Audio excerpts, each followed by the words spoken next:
to know some of Hawaii Island's best chefs at the 3rd annual Hawai'i Kuauli Taste of Pacific and Asia. This event will be live on September 12, 2020 and will feature chefs from Kona Grill House and the Feeding Leaf Kitchen and Okazui. Mahalo to Fiji Water for sponsoring this event. For more information, head over to hikuauli.com and follow us at hikuauli. See you then!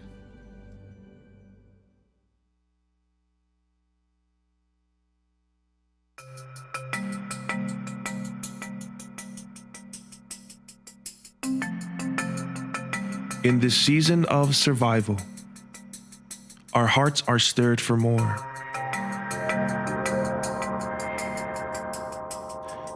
Tastes to take us beyond sustenance. Form that eclipses mere function.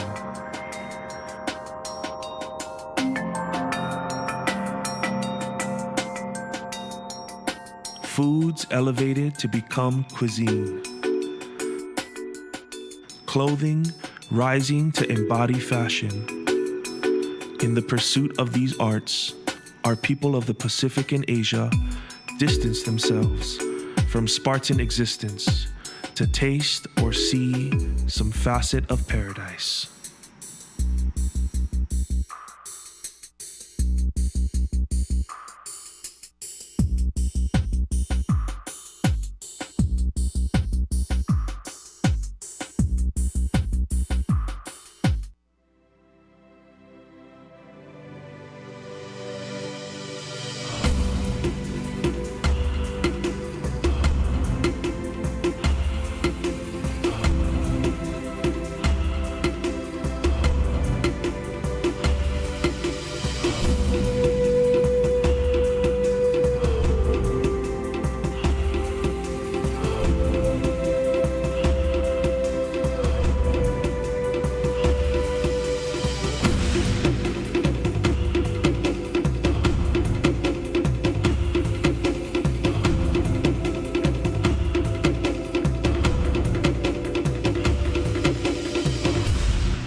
Aloha ohana and welcome back to the 3rd annual Hawai'i Kuauli Pacific and Asia Cultural Festival.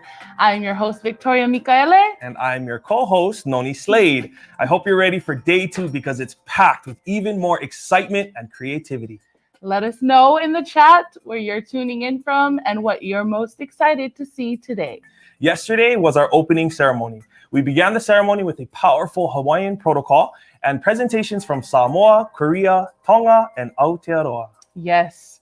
Oh, last night was so beautiful from the Hawaiian protocol to all the cultural groups who sent in their videos. I mean, you know, the opening ceremony is one of my highlights because that is the time where we highlight all of the cultures and their beautiful expressions. Yeah. And even though it's virtual, we're still able to do that. And I gotta say, shout out to Samoa. Yes.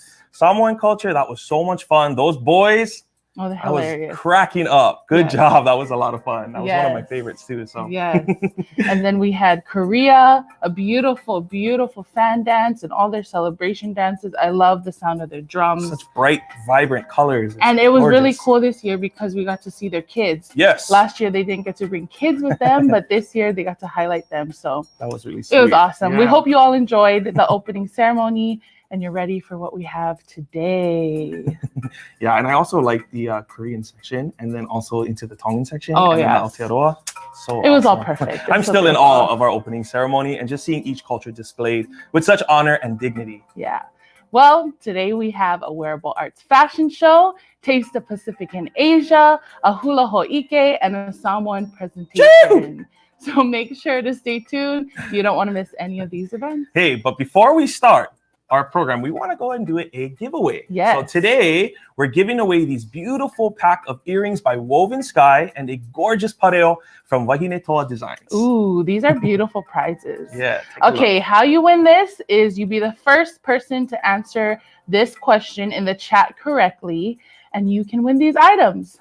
So the question is, What is the name of the fire knife competition that will take place at next year's Hawai'i Kuauli festival? You got to be the first to answer, and you got to spelling it correctly. Also, it's important. It's important. Yes. So it's 3 words.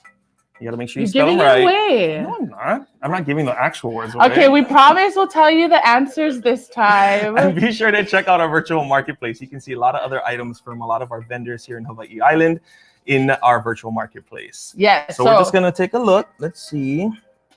So remember, close, Luana, close, not quite. We're missing 2 other words there. What is the name of the fire knife competition that is being held here next year? All right, let's see. Do we have a winner? Our staff is looking. The first person they see will win these awesome pack of earrings. It's also posted all over our website, all over our social media. There's also a competition going on that closed last night that had the name in it. I think we have a winner. All right. We have a winner. Congratulations, Luana W. Young. Congratulations, Luana. So the answer was Kaua Ailao. Yes. L-E space K-A-U-A space A-I-L-A-O. Kaua Ailao. Right on. Congratulations, Luana. Go ahead and DM us or email info@hikuauli.com to claim your prize. And don't forget to check out our virtual marketplace at hikuauli.com. There's lots in that marketplace. Yes, well, we're already off to a great start today. Although our festival is virtual, we are so happy to have a live fashion show with Wahine Toa Designs today, so stay tuned for that. We are actually wearing Wahine Toa Designs today. We're wearing it all weekend. So a big mahalo to Auntie Nita for making us look super, super fly this year. Yeah. I'm super excited to see more of these beautiful designs live on the runway today. And right now, we want to highlight some of our entries for the Celebrate Ha'ai Kuauli competition we did this past week. So if you entered, you might see yourself in this highlight. Check it out.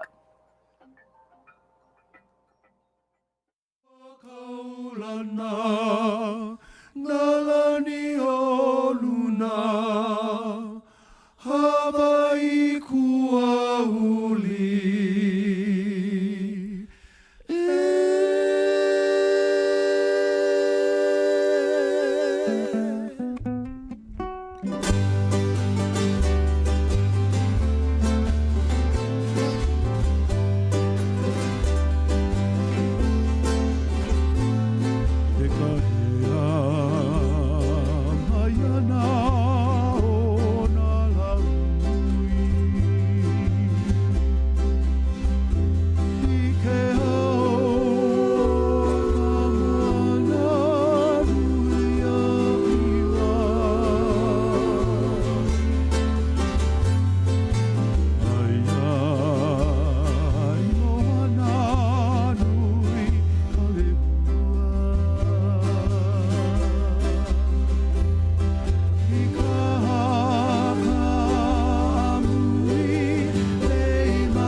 That was incredible. That was so nice. There were so many different cultures displayed throughout that Ha'ai Kuauli or Celebrate Ha'ai Kuauli slideshow. Yeah. Thanks to my beautiful wife, Malia Slay, for putting that together. Mahalo, Malia. All right. First up is our Taste of Pacific and Asia. I hope you guys are hungry. I hope you guys are ready because I'm hungry. Yeah. We're able to try some really ono foods that will make you drool. Yes. First up, we have Brian Fujikawa from Kona Grill House. Brian is the founder and owner of Kona Grill House, which used to be known as Sun-Dried Specialties. He's located in the Kealakekua area of Hawaii Island and is famously known for his ono food and sweet desserts. We had the privilege of joining Brian in his kitchen, so check out how our time with him went. Hi everyone, welcome to the Taste of Pacific and Asia. My name is Noni. And I am Victoria, and we are so excited to share with you some of the most amazing chefs on Hawaii Island. Today, we have the honor of being with Brian Fujikawa of Kona Grill House. How's it going, Brian? Good. Good morning. How you guys doing? We're doing good. We're doing good. How did Kona Grill House start? It started 12 years ago by accident. It was originally called Sun-Dried Specialties. We 20 years ago, we started out as a dried fish wholesale company. And then 12 years ago, we kind of went into a poke shop. Nice. Poke, fresh fish, dried fish as a small level. And then that time, the university was across the street, and just all the offices with the university attached to that was coming in every day and asking, am I going to do anything off the grill, anything hot? I was like, no, at first. And after a few weeks of that, then I went back and got it certified to where I can throw a grill, and that's how we started. Oh, yeah. Well, this is the best accident then, huh? Yeah, it's best accident, yeah. Yeah, exactly. Right on. Well, we're really excited to see what you have for us today, so let's head on in and check it out. Okay. Let's go.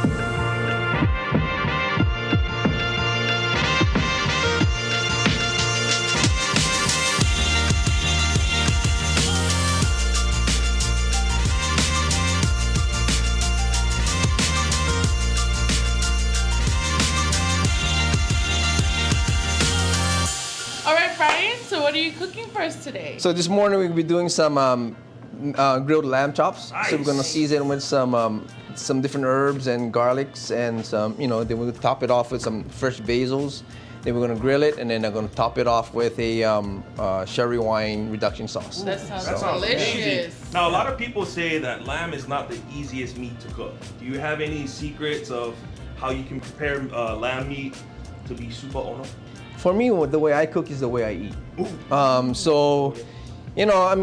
Cooking is really not hard. Yeah. Because I started not cooking, and then I got into this, and then, like I said, cooking is just pretty much putting things together.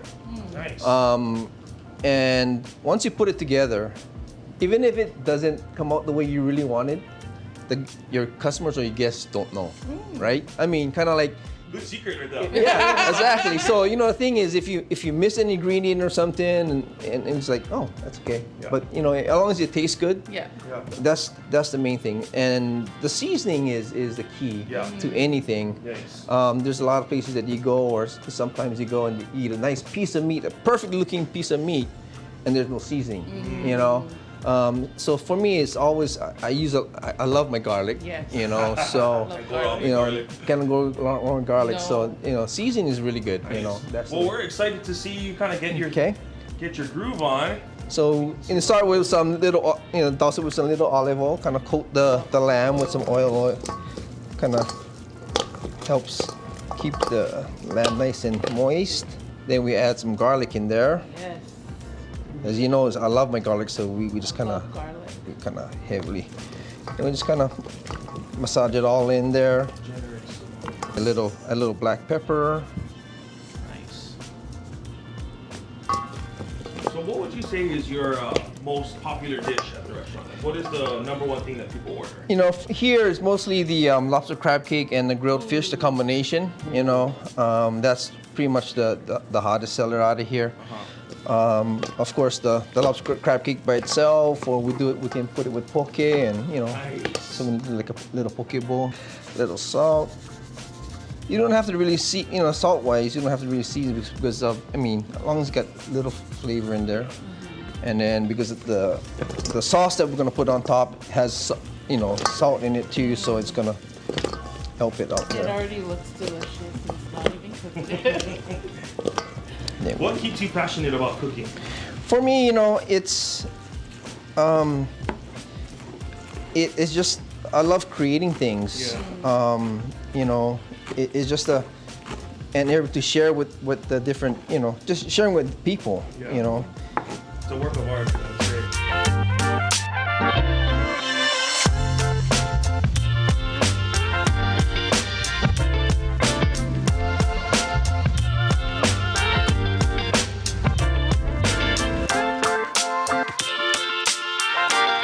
That's the finished product.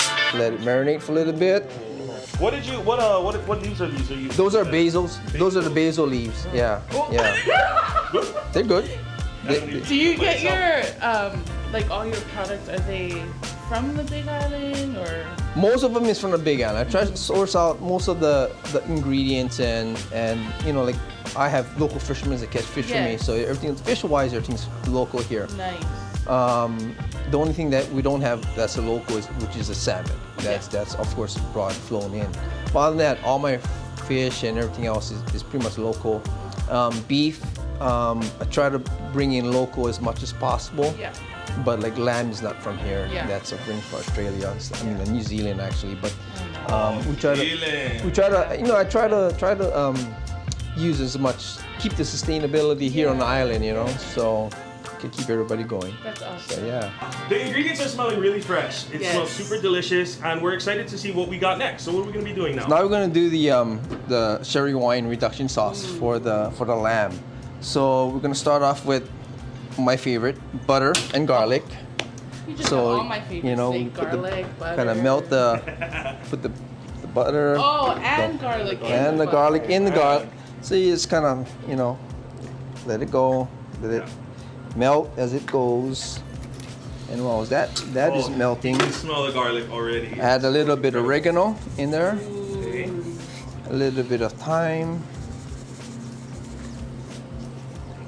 and just let that bad boy kind of melt down. And that was about a little over a quarter cup of butter in here. Okay. And then we're gonna use be using about 4 cups of sherry wine with this. Is that unsalted butter or? Unsalted butter. I always use unsalted butter.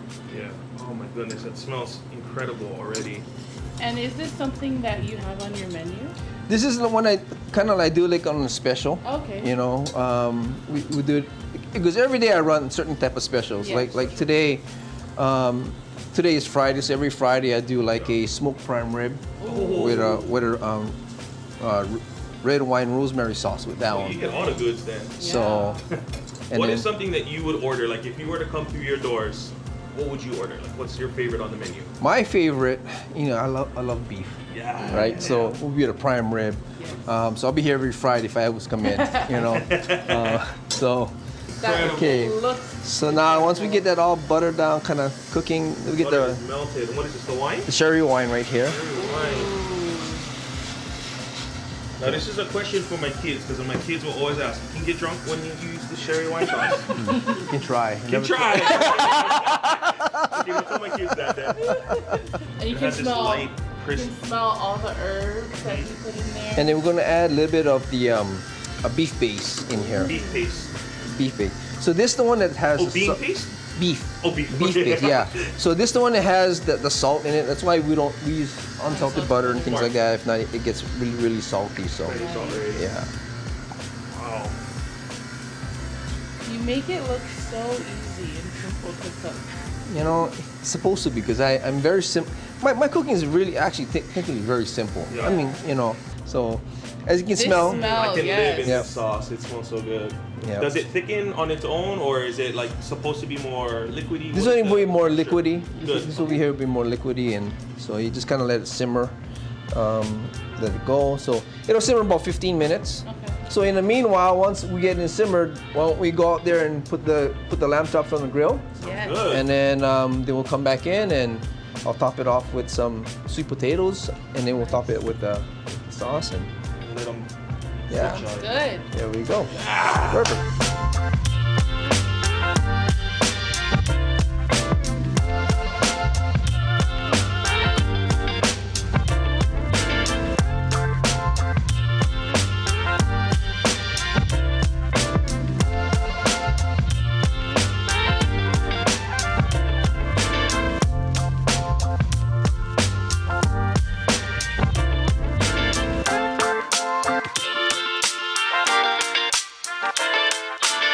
All right, we're back inside, and this food looks amazing. Look at this. The plating. Oh my goodness. Exquisite. Exquisite, chef. So can Wow. you just explain a little about what you did in preparation? It's very simple plating. Yeah. Basically, I took a sweet potato, cut it down, and then it's kind of spread out across the cutting board here. You know what, sweet potatoes are my favorite. Yeah. The best sweet And all we potato. did was just line the lamb chops, and we added our sherry wine reduction sauce over it. The sherry So- wine sauce is, I mean, the smell of it, it almost has like a floral smell to it. Like it's really fresh and light, airy. It's so good, aromatic. That, and because a lot of the herbs bring that out with Yeah. the sherry Smells wine, so good. the butter. And as we were barbecuing the lambs out there, oh my gosh, just the aromas of all the herbs, the garlic, the butter, All of that together, it just came out so well. Well, I'm excited to try this. Me too. So here we go. Here we go. Here's your fork there, yours there. And let me go ahead and cut a piece for you guys. Okay, so can I just get like one piece of lamb and then one piece of potato? There you go. Yeah. First bite.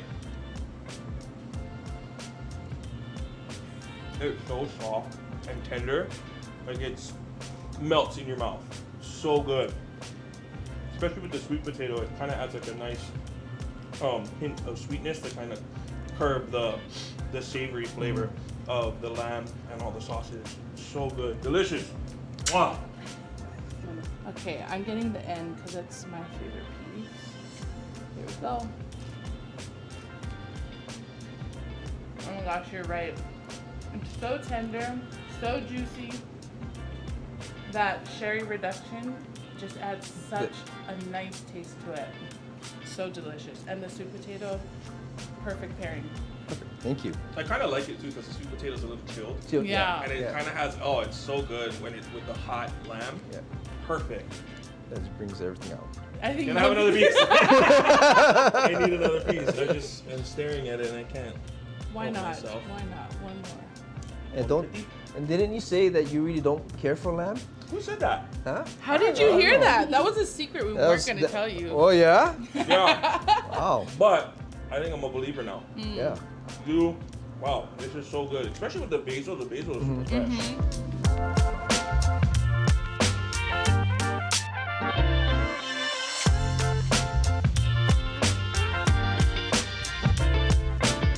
All right, now these desserts are famous here in Kamakani, and I have been staring down this lilikoi cheesecake the entire time. So I'm gonna start with this first. Here we go, first bite. I want to cry. Oh my goodness. I love lilikoi cheesecake. It's one of my favorite desserts. This is probably the best I've ever had. Wow. The cheesecake is so good and creamy with this crust. It's a perfect combination. And the lilikoi has a nice tart to it. Oh my gosh. Yeah. Hold on. I'm just going to eat the whole thing. Yeah, you know. You got to get that part. The crust is important. I told you I was going to eat them and I just want to let you know how it is. Okay. Oh, sorry. Oh, you're making a mess. Bruh. That's so good. Second thing I was looking at, sorry, Toria, is this one. What is this one called again? The chocolate macadamia nut pie. Chocolate macadamia nut pie. Chocolate macadamia nut pie, okay. I got a little bit of the coconut whipped cream from that one, but... Stop taking my ones that I want to try. Oh, sorry. Okay, here we go. Bruh. I can see why you guys are famous in Kamakani. Bro, this is like broke the mouth. Super ono. So good. Thank you. Thank you. Do you want some Toria? Yeah, I'd love sorry, to I try don't know. some. I don't know if we'll have any left over. My turn. So here we have the sweet potato cheesecake with coconut Whipped cream. I was eyeing this one out the whole time. So was I. Oh my gosh.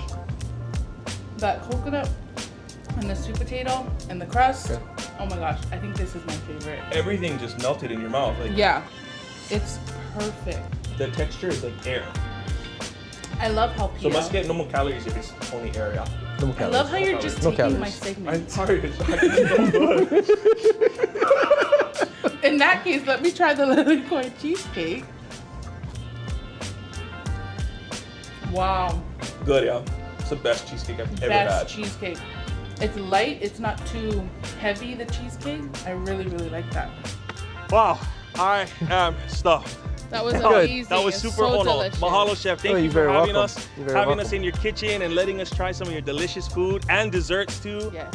Wow, that was amazing. Yes. Can't go away hungry. No, we're not. Thank you. So please tell us where people can find you, your website, your hours, and your procedures right now. We are located in Kamakani, right below the post office, the Kamakani post office on Hale Street. Our hours right now are currently Monday through Friday, 11 a.m. to 6 p.m.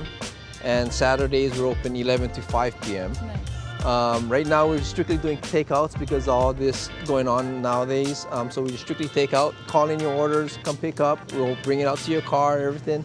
We have a website, konagrillhouse.com, and we also have our social media, which is Instagram, which is under KonaGrill_house. You can follow me there. I post my daily specials every day, my desserts every day there. So you guys want to get jealous and get hungry, just go follow that, and you guys can do that. And then we do, you know, right now with everything going on, we do some small caterings now here and there. You know, like I got a couple of small ones this weekend for like 10 people and things like that, just small family stuff. Nice. You know, just can't wait till all this passes so we can get normal lives. But you know, until then, we all have to do our part, and you know, do our part and just stay safe and keep it going. You know. Well, thank you again so much, you're Chef. welcome. You heard it here. Come check out Kona Grill House. Just look for the blue building and the big marlin in the front. Yes, Brian, thank you so much You're for very everything you do for our community. Thank you for the food you cooked for us today. It was amazing. And be sure to come check out Kona Grill House and Brian and all of awesome staff here. Ahui ho! Until we eat again.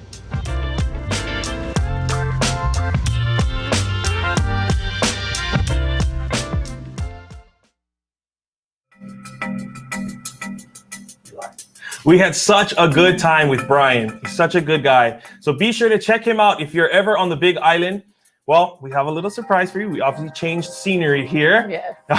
We have a special guest in the studio today, and we can't wait to see what they have for us. Okay, aloha Ileana. Please introduce yourself and where you come from. My name is Ileana. I am from Pawhana Poke. We're going to do a tasting today for you guys. Awesome. And we also have another special guest. Yes. Uncle Kaleo. We just found him outside and we said, hey, bro, you like eat some poke? We had some poke extra. We invited him to come in. So please introduce yourself, Uncle Kaleo, and what you do for us. Well, I'm here to taste the food. Wow, perfect. See, so we get 3 taste palettes for you guys. Yes. We're basically going to be doing like one mukbang for you guys. You guys heard about that? Mukbang, ASMR, those kind of stuff. We're going to eat for you live on camera, okay? Yes. Well, we're so glad to have Ileana from Pawhana Poke with us here today. Everything looks amazing and we can't wait to try it. Please explain what we got here. Okay, so for today we have 3 flavors. We have our California ahi roll, wasabi, and our limu ahi. So I can start serving yours. Please, So I'll start with you first. Oh, I can't wait. The California roll is yellowfin ahi. Yellowfin with, ahi. That's fish, right? Yes. Wow. Yellowfin tuna. This one has mayo, sriracha, a little bit of sriracha, and imitation crab. Yum. Then next, the wasabi has mayo and wasabi oil. Wow. So it's a more potent flavor than just like the normal wasabi you have in your fridge at home. Yeah. Never be more potent. And then the limu is gonna have inamona, white and green onion, and limu that we locally source from Royal Hawaiian Sea Farms down at Otec. Wow. What is that word you just said? Ogo? No, the other one before that. Oh. You said something like one fancy word I never heard before. Limu. No, not limu. Inamona, which is coconut oil. Yes. Oh, so for those of you who don't know, inamona is not momona. It's kukuina oil. I thought you said momona. I said momona. So I'm like, what are you talking about? You know, that one is actually my favorite. I come to your shop all the time because it's so good. And this is my favorite. Yeah. Favorite poke. So yummy. And we have more flavors than this. Consistently, we usually have shoyu, Hawaiian, and spicy, but these are our more special ones. So you get the more special ones for the special people. Yes, exactly. Just for you. Wow. Just for you. So you get chocolate limu. I love limu. Yeah. I love mine. They don't get stuck in your teeth. How long have you folks been in business? We just had our 1-year anniversary this past June. Right on. So almost a year. Yeah, I've noticed even through the pandemic, you guys you stay open for the most part, right? Yeah. Yeah. How has that affected business in any way? From the beginning, we were more of a grab and go, just for construction people working nearby. So it's always been just a quick, get your food and go. Yeah. And we had dine-in for a little bit, but once the pandemic happened, it didn't really affect our business too much. Yeah. I was gonna say, because every time I'm by there, your guys' place is always bumping. Yeah. Everybody's always going in and out. So that's really awesome that you guys were able to still maintain all your clientele. Yeah. And now we've added curbside pickup as well. So you can call in your order. Either me and my sister will help you out. And we'll get your stuff ready for you to come and pick it up as well. So do you work 7 days a week? Oh no. Usually I'm working beginning of the week. My sister is the end of the week. Yeah. And then, you know, I'll trade with her a couple times if she wants to take off there. So I'm assuming this is a family-owned business. Yes. So can you just tell us a bit more about how your family got started into Pawhana Poke? Mm-hmm. My dad has been a fisherman for before I was born. He's always been a fisherman, so it's always just been his dream to have a place to sell poke and gives him an excuse to go fishing more. Yeah. So yeah. So then around a year ago, he opened it up, and it's been family owned and operated. My mom does the books. My dad goes fishing. Me and my sister work there. So wow, that's so awesome. Awesome. Keep it in the family. Yeah. Well, we are all served. We have one more dish there. If our special other guests can explain. This is why you're here. This is why you're here. What do we have here? This burger in the middle. The one in the middle. The one in the middle. That's garlic furikake chicken. Ooh, from who? Grandma. Grandma. Your grandma, my grandma. Grandma. Our grandma. Period. Just grandma, period. That's all you need to know. That's all you need to know. It's the best. It's special. Garlic furikake chicken ever. Yes. All right. Shall we dive right in? Yes. Okay, here we go. Let's do this. I'm going to start with my favorite one. Is that your favorite one? This is my favorite one. Is this crab? Mm-hmm. Oh. It's imitation crab. Oh, I love crab. Okay, I'm going to try with the crab. So, bon appetit. Bottoms up. And all of our ahi is locally sourced. Either my dad will catch it or local fishermen that he's friends with. So it's all from Big Island waters. Nice. And sometimes we do have other species. So this past week we've run limu uku poke. Yeah. Oh my god! I just had to think about it when you said uku. I thought of lice. Okay, no, not lice. Sorry, go ahead. Yeah, it's gray snapper. Gray snapper is uku. Don't put your uku something. Oh, sorry. Uku something. We also sometimes have aku poke, and we've also had ono in the past too. Nice. That is awesome. This tastes delicious. I mean, it's not that spicy. This one. Not too bad. I like it. Just a little, but it's the male kind of curbs the spice. Yeah. Yeah. So that's perfect. Now, which one you just tried? Why didn't you tell people that you was gonna try that one? Because I just wanted to try it. Wasabi is wasabi. Spicy. Did you try the wasabi? Mm-hmm. Oh, your nose is clear. I can smell everything now. It's deodorant. Oh, sorry. Okay. I want to try the wasabi. Yeah, okay, go ahead. I'm not a huge spicy person. That was my favorite. Okay. You like spicy? Yeah. Okay. I can just do wasabi. Mm-hmm. It's good. That's awesome. Yeah. Maybe it's the onion. Okay. The wasabi's still in there. Oh, that this limo is on. No. It is. Because I'm not too easy with wasabi. But Noni, why don't you try the chicken when you're done with that? I would let us know how that tastes. Oh, I went and bust my plate. I went big one crack in my plate. You know, something like this. Because the bugger don't like that. Okay, ready? Yes. I'm spicy. Bugger is already. Really? I thought that's spicy to me. And so we also do poke bowls. So the poke bowl, you side of poke, and you get 2 sides and rice. So, yeah. What are some of your sides? I love some your of our sides. So they switch up sometimes, but we usually have ocean salad, imitation crab, tofu poke, kimchi cucumber. Right now we have pickled ogo, pickled onion, lomi salmon. Onion. Oh, that sounds so good right now. It's really good. It's nice and sweet. Yeah. Yeah. So other than sea critters, do you guys do any other like land critters? No. Right now we're keeping it. Yeah, you got land critters. Right now we're keeping it just to seafood. Yeah. just seafood for now. Okay, that's cool. That's cool. And that's good. Yeah, and it's so good. I'm gonna try this though. Go ahead. You Okay, dive this one was in. looking at me all 5 minutes.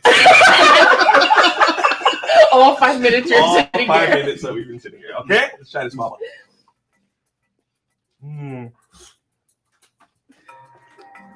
That's so good.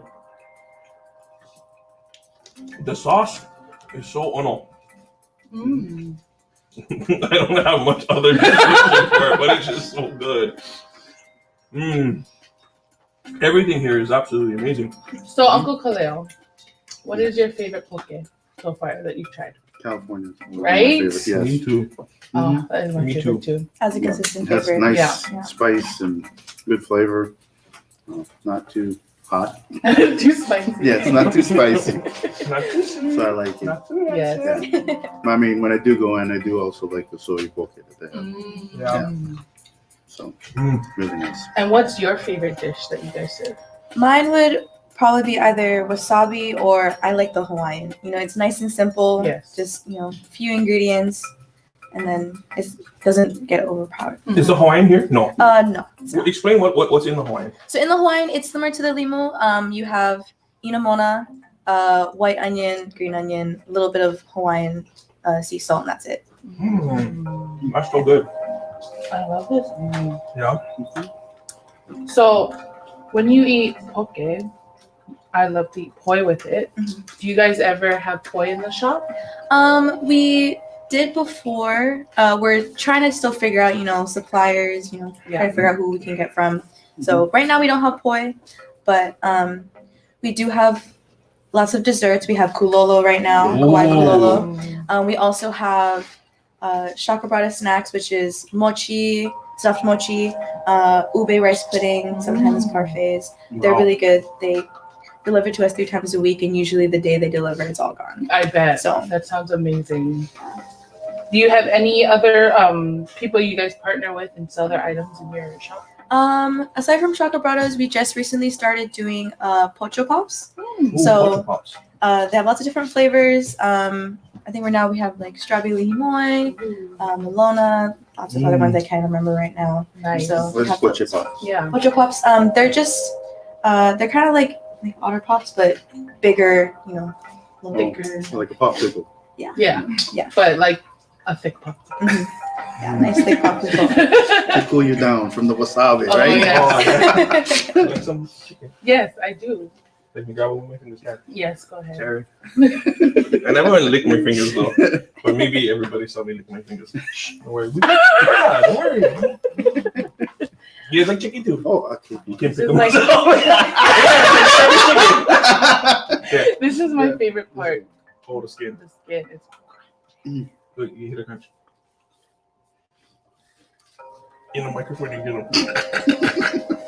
them.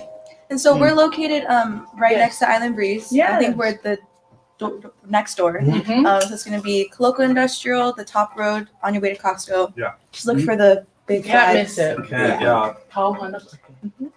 And we're open Monday through Saturday. Monday through Thursday, our hours are 10 to 4. Fridays, we're open later. We're open till 5 on Fridays. And then Saturdays, we're open till 3. Nice. Yeah. That's awesome. I bet our crew wants to try some of this. They're dying to try some of this poke, but sorry guys, you guys gotta wait.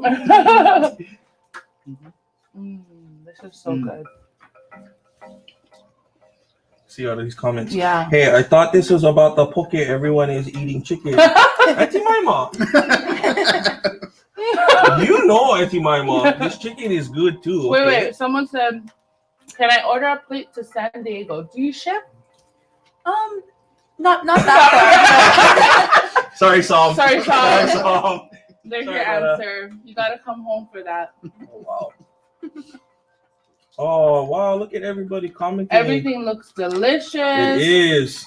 Or someone said, "So hungry." Teresa, you hungry? Go to Pawhana Poke and get some poke. It's Someone said, "Breathe, good. Noni." I'm breathing. Wow, a lot of people are tuning in. Thank you guys for joining. Yeah, keep commenting, letting us know where you're watching from. We are looking at your comments. So how much would you say is like an average poke bowl that you guys sell? So we have two sizes. The small is gonna have one side of poke, two sides, and a scoop of rice. That's gonna be $10.99. Nice. And then if you're more hungry, you can get the two choice, which has two choices of poke, two sides, two scoops of rice. That's gonna be $15.99. Wow, that's awesome. This would be perfect for a beach day. Yeah. Yeah. Well, when the beach is open. Sorry. Yeah. Don't soon? promote the beach yet. Too soon.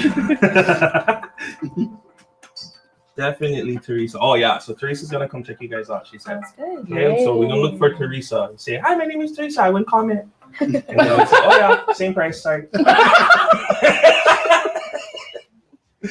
Oh man, this crab is so good. And our menu changes daily. It just depends on what kind of fish we have. So we don't have a menu posted, but if you look on our Instagram, Pawhana_Poke, we'll post it every day on our story. Awesome. So make sure you follow Pawhana_Poke so you can see what they have in their shop every day. Someone said, slow down, Kaleo. It's just a taste. Who said that? That's Jokes. You might get cracked. Okay. And what do you have for us? so we also have a giveaway. Ooh. So we have a t-shirt that we're gonna give away. Nice. That's a nice color. And the winner can come in and get whatever color, size. I'm wearing the women's one like right that now. color. It's a very nice dusty rose. Ooh. We also have tank tops available. So yeah, we'll do a giveaway. All right. Let's so do that then right we're now. going to do that right now. Okay. All right. So everyone watching, how you're going to win this, let us know what your favorite poke flavor is, okay? The first person we see in the comments will win this t-shirt. I'm watching right here. A t-shirt Mikala, you of ready? your choice. Okay, Mikala. Pawhana Poke is so good. All right. Okay. So what is your favorite poke flavor? You can win this beautiful Pawhana Poke t-shirt or tank top. And you can come in, choose the color style Okay, you want. bingo. Sorry, Mikala. We got Helani. Oh, look over here. Helani Kihe. Wait, what? So different than this one. I'm reading this one over here, you guys. I said it already. Okay, so it's going to be Helani. Where's she at? You wouldn't scroll too fast. Too many answers. Right here, Everybody want a California. t-shirt. What she said? This one? She said California. California. Oh, that's on sushi, I thought. No, it's the. What's the name of this sushi? The California roll. Mm-hmm. Hey, tell your hubby before we relax. Okay, Helani Kihe. I hope I said that right. Helani Kihe. According to my screen over here, You are Helani number Kihe, one. you are number one. Come Congratulations. in. Hopefully you live here. Oh, Come you in to live here? Pawhana Poke. Helani, you live here. I'm not concerned. Get in touch with us. DM us. Email us info@hawaiikuauli.com and we will connect you with Pawhana Poke. You can get your beautiful Pawhana Poke t-shirt. We want to say thank you so much, Ileana, for being here, Yes, sharing thank some you. Ono dishes with us. Thank you, Uncle Kaleo, For just being For here. just being Yeah, here. just eating. tasting the food, making us laugh. So good. Yes, thank you guys so much for being here. Now, whenever you're in Kona, please visit Pawhana Poke. They're by Costco. That's probably the best landmark that I can say. Yes. They're by Costco. All right, up next, we have the Feeding Leaf Kitchen and Okazuya. Just Tracy and Chef Bright lead a dynamic scratch kitchen whose main focus is to embrace and showcase as many local ingredients found on Hawaii Island. You can usually find them in the kitchen at 4 a.m., preparing the daily catering with the smell of Ono food, music, and laughter pouring out of the kitchen. And we got to experience that and more when we met with them. Take a look at this. Hello everyone, welcome back to Hawai'i Kuauli's Taste of Pacific in Asia. My name is Noni. And I'm Victoria, and we're excited to continue our journey of highlighting some of Hawaii Island's best chefs. Today, we are so excited and honored to have Just Tracy and Chef Bright with us. How's it going, guys? Hello. Solid. Well, we're super excited to see what you guys have for us, but we wanted to get to know you a little bit. So can you tell us where you both are from? I'm from planet Earth. No, kidding. I'm originally from Molokai. And you? From Micronesia, Poseidon. Right on. Yeah. Bro, that's super awesome. So where did you guys get the name Feeding Leaf? Like, how did that become? How did you become Feeding Leaf and Kitchen and Okazuya? Okay, so a very good friend of ours gifted us the name, and it came to her in Hawaiian. It came as Hālau Maona, which means the leaves that feed. But we figured it would be difficult to name the restaurant that, although we get it. Yeah. So we in turn Americanized or made it into English, more English sounding, and it became the Feeding Leaf. So a lot of times people think that we're here to feed food. Actually, our true mission is to educate people on the importance of sustainability and supporting local ranchers, farmers, and food producers. So we're a scratch kitchen. We do everything from scratch. We make all our own sauces, we cut all our own proteins, we source as many local ingredients as possible. The one thing I've learned working with Chef Bright is that it's all about collaboration, yeah? That I come with my wealth of recipes and he comes with his wealth of experience and recipes as well, and we try our very best to kind of put them together. So what you guys are gonna eat today, we made this morning. Wow. This morning. It's kind of a good marriage of our two flavor profiles, and we hope you guys like it. Oh, well, we're so excited. We can't wait to get started. Perfect.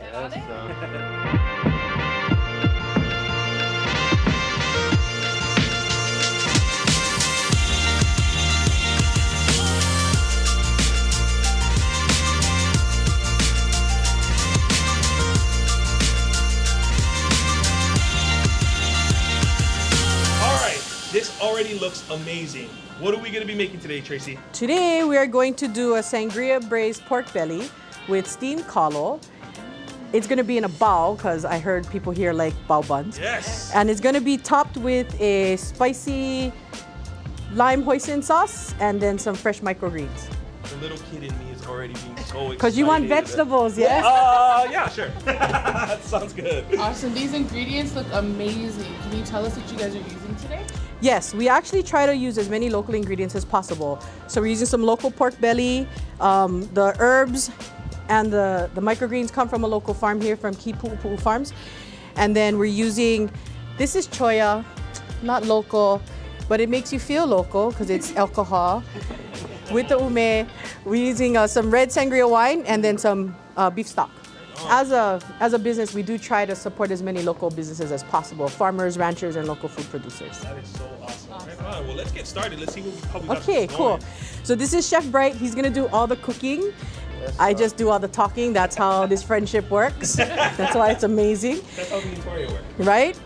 Friends are good that way. So we start off with a hot pan. We put a little bit of oil, some minced garlic.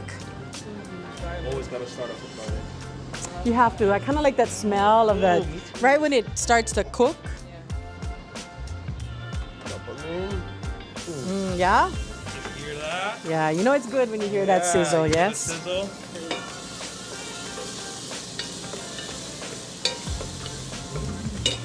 Immediately it already bursts in this aroma of amazing garlic. It's so good. And then we try not to burn that garlic, because once it turns black, you kind of get that acidic flavor comes out. So once it's kind of soft, then we add the pork belly in. We usually do it with the fat down, the skin down, because we want to get a nice sear on that, yeah? So we're going to make sure that pot is really, really hot. Do you season the pork belly beforehand? We did. We used some local pa'akai and some black pepper. Kind of simple. All the flavor comes from the braising sauce, so. The simpler the better. Right? Oh my goodness. You smell that? Yeah. Smells good. Already you can smell the burning of the pork fat and the garlic mixed together. Wow. I wish you could smell this. So we often have this discussion about soy. I was raised on Aloha. He likes kikoman. This is a debate right here. So he likes a darker soy. So slowly but surely, all of my recipes, some of them are 70, 80 years old, they started to taste a little different, yeah? And I wasn't quite sure why, so I watched one day and I said, why are we buying so much kikoman all of a sudden? And I realized he's putting a little bit more kikoman in our stuff, but I don't mind. It's a nice, we usually do half and half. And so he added a little bit of the red wine. So if you don't put a little liquid in there, then the garlic really starts to burn. So we put a little bit of liquid just to give it some hydration. So now we want to add the beef stock. And that's just to give it some salt and some brine. Helps it to pull the flavor out of the meat. So what keeps you guys passionate about cooking? I'm a big girl. Yeah? Big girls gotta eat. Ooh, that's what I'm talking about. I like that. I'm a big boy, so big boys gotta eat too. So Right? we get along That's just how right. works fine. No. I'm actually from Molokai, and my grandmother owned a restaurant, so I was raised in it. Hence the big girl. And so I just kind of found my love of food when I was a young kid. And then, you know, we were always taught that you feed people with food, not with money, but you give them your time, and if you can feed them, you feed them. And then luckily along my journey, I found this person who kind of shares a very similar philosophy where he's from. So it's like, on Saturday we were working, and then all of a sudden he's roasting chicken and he's making salad, and I'm like, what is all this for? Baking pies. He's like, oh, we're gonna feed some people from Hilo today. Wow. Right on, let's go feed them. Okay, so once it starts to boil, then you want to add the red wine in there. No, yeah. Is that 2 cups as well over the? Yes, yes. Cool. What kind soy? Come on. Come on. You're lucky we're not sponsored by Aloha. We'd be in trouble. And then we add some brown sugar. You want the sugar in there, that helps it to caramelize, yeah? A little bit of local honey. Ding! We add in some whole cloves of garlic, some sliced ginger.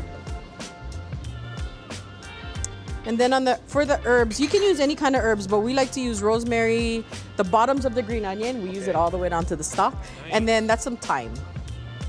And then you want that to all start to bubble. And then this, remember, the non-local, but it's gonna make you feel local thing, is choya. So it's a ume liqueur. And we use that in our braising liquid. So that's kind of how you get that funky, salty, it's not quite sake, but you know it tastes familiar, but it's not quite what you think it is. So we put about a half a cup of choya in there with the ume. So you consider this is like your secret power? Yes. To this dish. So whoever makes braids and you use this, you're in trouble.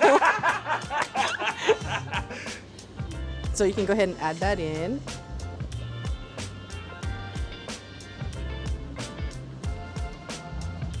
Perfect. Good job, right? Moving around. That smells so good. Look at that beauty. That looks and smells amazing. I wish you all could smell it. And this year would have been your first year with us at the Taste of Pacific in Asia. Correct. And unfortunately, you guys don't get to try it, but we will get to try it. Yes. We'll let you know how it tastes. Yes. But yeah, we're so glad we were able to have you guys in our show today and joining us at the Hawai'i Kuauli Pacific and Asia Cultural Festival. Thanks for having us. Thank you very much. It's an honor. Okay, so we're gonna finish now so you guys can eat because I can't wait. I can hear rumbling. I'm not sure if that's stomachs. I mean, I'm kidding. So when it's done braising, you want it to have almost like caramel look on it, yeah? Like the sauce is a lot thicker than when it first went in. Right. So Chef Bright's gonna slice this with his very sharp knife.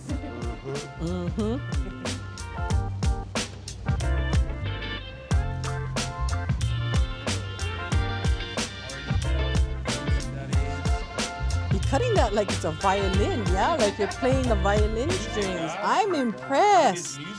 Who taught you that? So we have these bao buns, and normally they steam them. Okay. But we like to fry ours. I was gonna say, I Just see because it has a little golden bit of a brown. crunch on the outside, the inside's still tender. So, Bright, will you please just put one slice? Perfect, thank you. So we put a slice of the pork belly in there. You want to eat that part. Everybody likes that part. Then this is just a piece of steamed kalo. We dusted it with some garlic salt. This is that spicy lime hoisin sauce. There's a whole bunch of yumminess in here too. Lots of lime. So I didn't learn how to cook with lime until the lime person got introduced. So now we do lime in almost everything. And then these are some pea tendrils and some micro watercress. I like them because they're a little bit bitter. It kind of cuts through all that other stuff that's going on. Ladies first. Look at that perfection. You can have one more, Bright.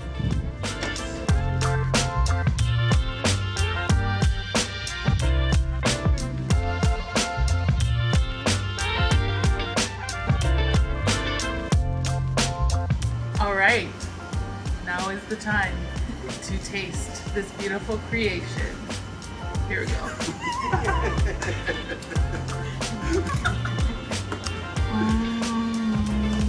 That's how. Oh my god. Give me a second. Oh my gosh. That sauce is amazing. It's good, right? Yeah. The greens, everything just blends so beautifully together. And this pork belly, whoo! This is ono.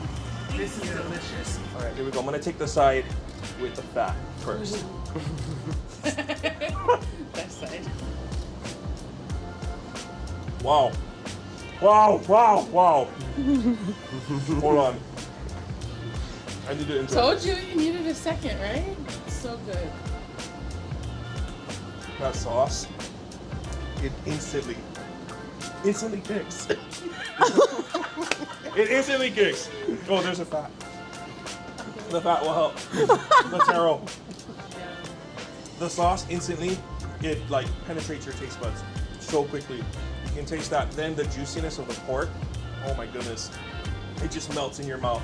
And that taro just kind of balances it. Right. It gives it that nice balance, that carby balance. It's really good. I don't want to stop, and I want more of this. You can make your own. There's all the ingredients here. I You will. That was so delicious. Thank you so much. You're very welcome. Well, please tell everybody where they can find a little bit more information about you guys. Okay, so we are located at the Kuakini Center here in Kaiwi Street in Kailua, Kona. Our hours are Monday through Friday, 6:30 a.m. to 2 p.m.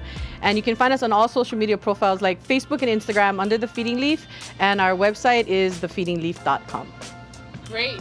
Well, we're glad to have been here with you guys. Thank you so much for the food you cooked for us. We are so grateful and thankful for your time.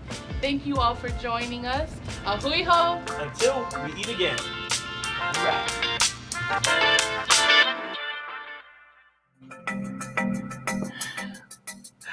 Oh, I think I'm hungry again. I know. I've been dreaming of that pork belly since the day we had it. Mahalo, Tracy and Chef Bright, for sharing your stories and amazing food with us. Tracy, I'll be there soon. I'm going to get some more pork belly, please. Well, that brings us to the end of the Taste of Pacific and Asia event. We want to give one more big mahalo to Kona Grill House, Pawhana Poke, and the Feeding Leaf Kitchen and Okazuya for being a part of this event. And a big mahalo to our Taste of Pacific and Asia sponsors, Fiji Water and Crystal G Photography. Now, if you're ever on Hawaii Island, please go and support these local businesses and get some of the best grinds on the island. You won't regret it. Nope. Well, right now, we are going to be doing another giveaway. We will be giving away these beautiful koa earrings, a bamboo scarf, and a palaka mask with a straw hole. And these are all by Kira Kamamalu. How exciting. Who doesn't want a mask with a straw hole? Right? It's so irritating to try to drink something and no more anything for put you in a mask. Well, all you have to do is be the first to answer our question and you'll receive these beautiful items. All right? Are you ready? You ready? Okay, here we go. Everybody in the comments ready? Fingers ready? Name one of the cultures other than Hawaii that was represented at yesterday's opening ceremony. Okay? So there was choke yesterday, but you just got to name one. Just one. And you better spell them correct too. Correct. Okay, we're going to be waiting. Let's take a look. Our people are watching, looking for the first one. Who will it be? I love their Who will Wahine it be? outfit. Oh, thank you, Mom. You like our Wahine outfit. We look good, eh? Again, we have some beautiful koa earrings, a bamboo scarf, a palaka mask with a straw hole. So convenient. So convenient. Now Yes. we're all taking some of your comments from YouTube and Facebook so that you know whoever the first that our moderator is looking at, they're gonna see the first person on which of the screens. And we're ready. We got Okay, a sorry. winner. We got Okay, a here we go. winner. All right, our winner is Jennifer Wendt. Jennifer Wendt. I hope you guys are saying that right. Yes. Jennifer, one N, Jennifer. One N. Oh, you risky with the one N. Okay. Yes. All right. So Jennifer, please DM us on Facebook or Instagram, or you can email info@haiquauli.com to claim your beautiful prizes. There's more than one there. Yes. Mahalo Kira Kamamalu for these beautiful items. Check out more of her products at our virtual marketplace. Head over to hikuauli.com right now, hikuauli.com right now, and you can enjoy some of these items as well. Enjoy yourself. Please share with your friends and family. Let them know. If you're enjoying what you're seeing so far, please share this feed with your friends and family. And right now, we are going to do another highlight for our Celebrate Ha'ai Kuauli entries. So if you entered this giveaway, you may see yourself. Take a look at this highlight.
He's a Hawaiian.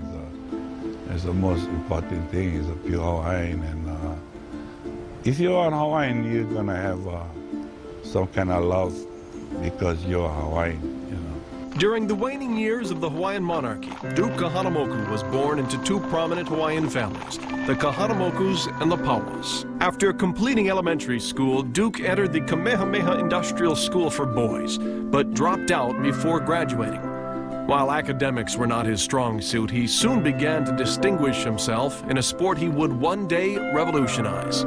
Sensing that he had a future in competitive swimming, he honed his skills in the neighborhood canal. He broke the world's record by more than 4 seconds, which was absolutely unheard of. The New York swimmers, if they were breaking world's records, they were breaking it by tenths of a second. The Amateur Athletic Union people, they were so astonished, they said, this can't be true. Disbelief on the part of mainland officials led to the record being thrown out.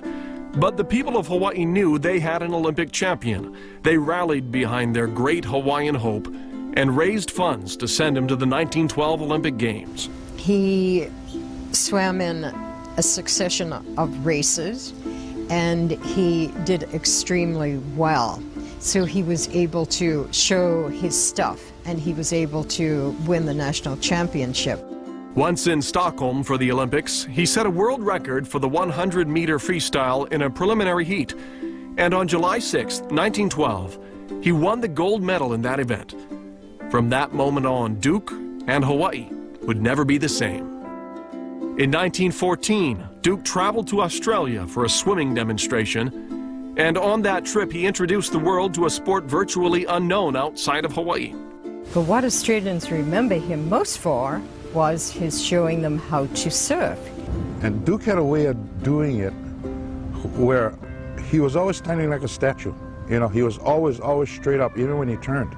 You never saw his body move. Because of World War I, the 1916 Olympics was canceled. By the time the 1920 Games were held in Antwerp, Belgium, many thought the 30-year-old Kahanamoku was past his prime. Nothing could have been further from the truth, as Duke went on to win 2 gold medals in the 100-meter freestyle and the 800-meter 4-man relay. Returning from the Games victorious, he and the U.S. Olympic swim team were greeted with a hero's welcome in New York City. But Duke had an outgoing side to his personality, and he could be quite a cut-up when he wanted to. He also possessed a natural charm and charisma that won over some of the biggest stars in Hollywood.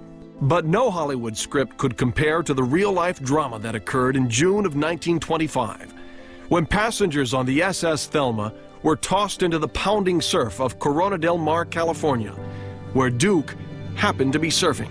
Duke saved 8 guys. He'd bring 1 in on his board, then he'd bring in 2. He might get 2 or 3 on his board and 1 would slip off. And so there were some fatalities that day, and he saved 8. The local police chief called Duke's actions that day superhuman. But Duke, true to form, shunned the spotlight. Duke Kahanamoku remained a humble hero through the many chapters of his life.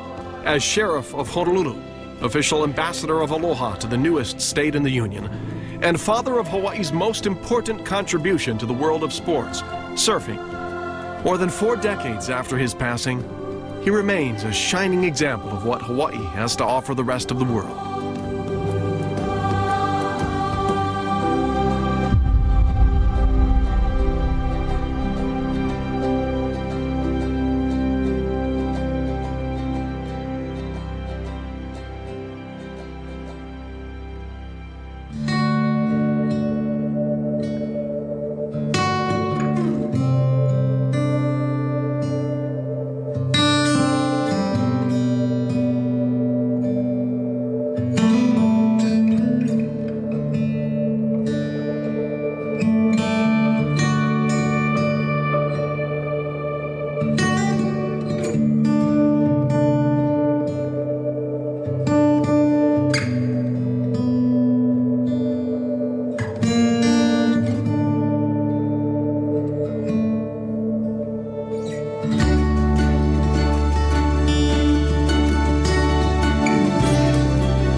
What a great video of a legendary Hawaiian.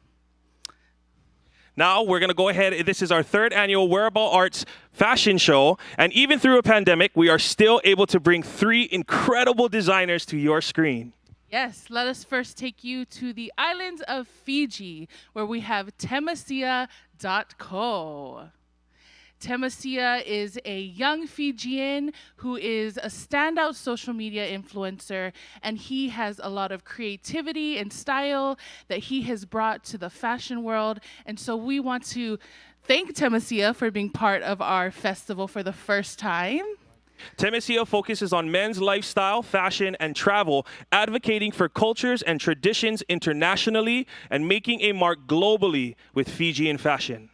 Yes, and like I said, this is his first year being part of our Wearable Arts Fashion Show, and we can't wait to see what he has in store for us. Without further ado, here is Temasia.co. Enjoy the show. Aloha and bula vinaka. My name is Temasia Tidamia, and I am a fashion designer for the label Temasia.co. and I'm also a men's fashion and lifestyle influencer as Timisia.FJ Traveler. Now, how long have I been in business for? It's literally just been over 6 days since I launched Timisia.co at the Wearing Fiji, a fashion project here at the Grand Pacific Hotel in Suva, Fiji. Now, behind this collection that you get to see virtually is a cohesive theme that the Wearing Fiji, a fashion project, had for me and the other designers.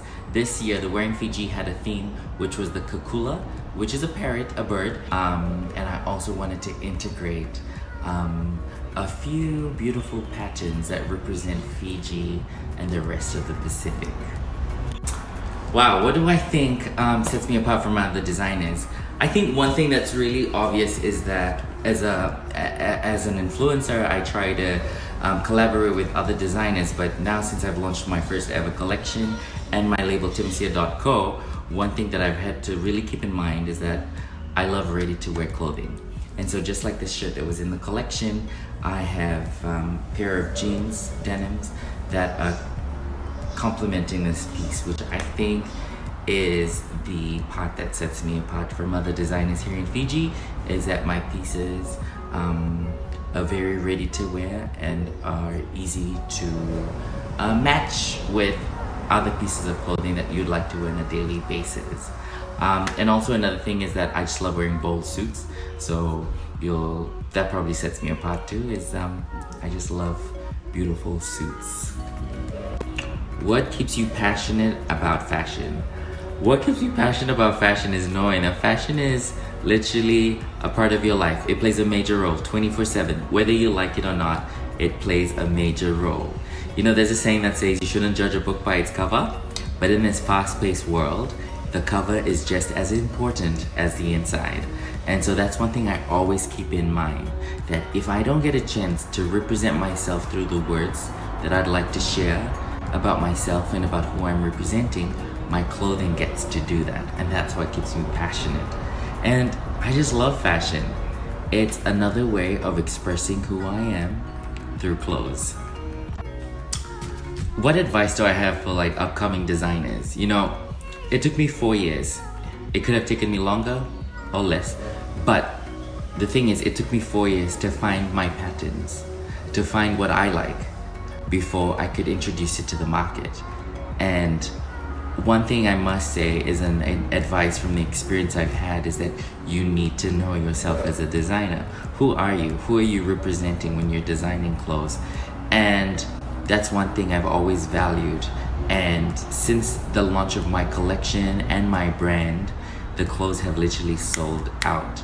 The reason why you see them still on the rack is because they're getting embroidered with my label and they will be delivered to the people that have purchased it. So that's one advice I have for you. Any future plans for Timisia.co? Yes, it's endless. I would like to open boutiques all over Fiji and the Pacific that has reasonable menswear that is affordable and ready to wear for our men in Fiji and the Pacific, and also the women that have fallen in love with my patterns. So thank you so much for that. But yes, that's the future. The future is definitely having a boutique, expanding to exporting my garments around Fiji, the Pacific, and the world. Wow. Thank you so much, Timisia. All I got to say is lemonade. Lemonade. That was so awesome. All right. Up next is Wahine Toa Designs. Native to Kailua, Kona, is the founder of Wahine Toa, Nita Pilago. This is her 3rd year partnering with us, and we absolutely love Nita and we love her designs. Yes.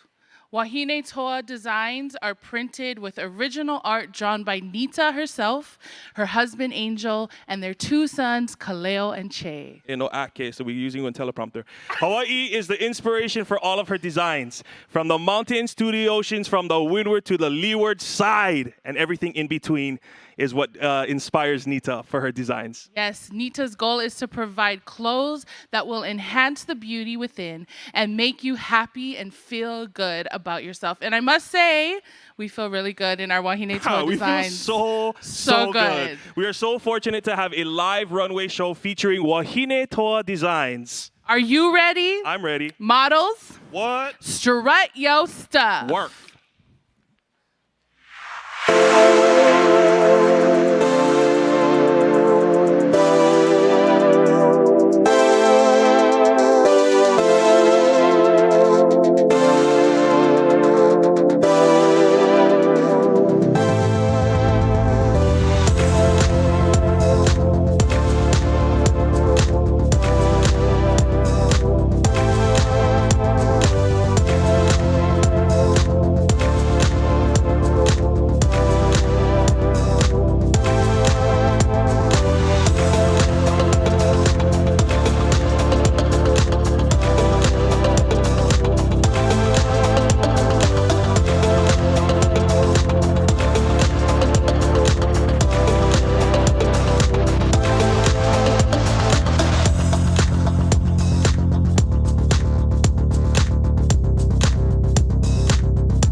What's up? What's up?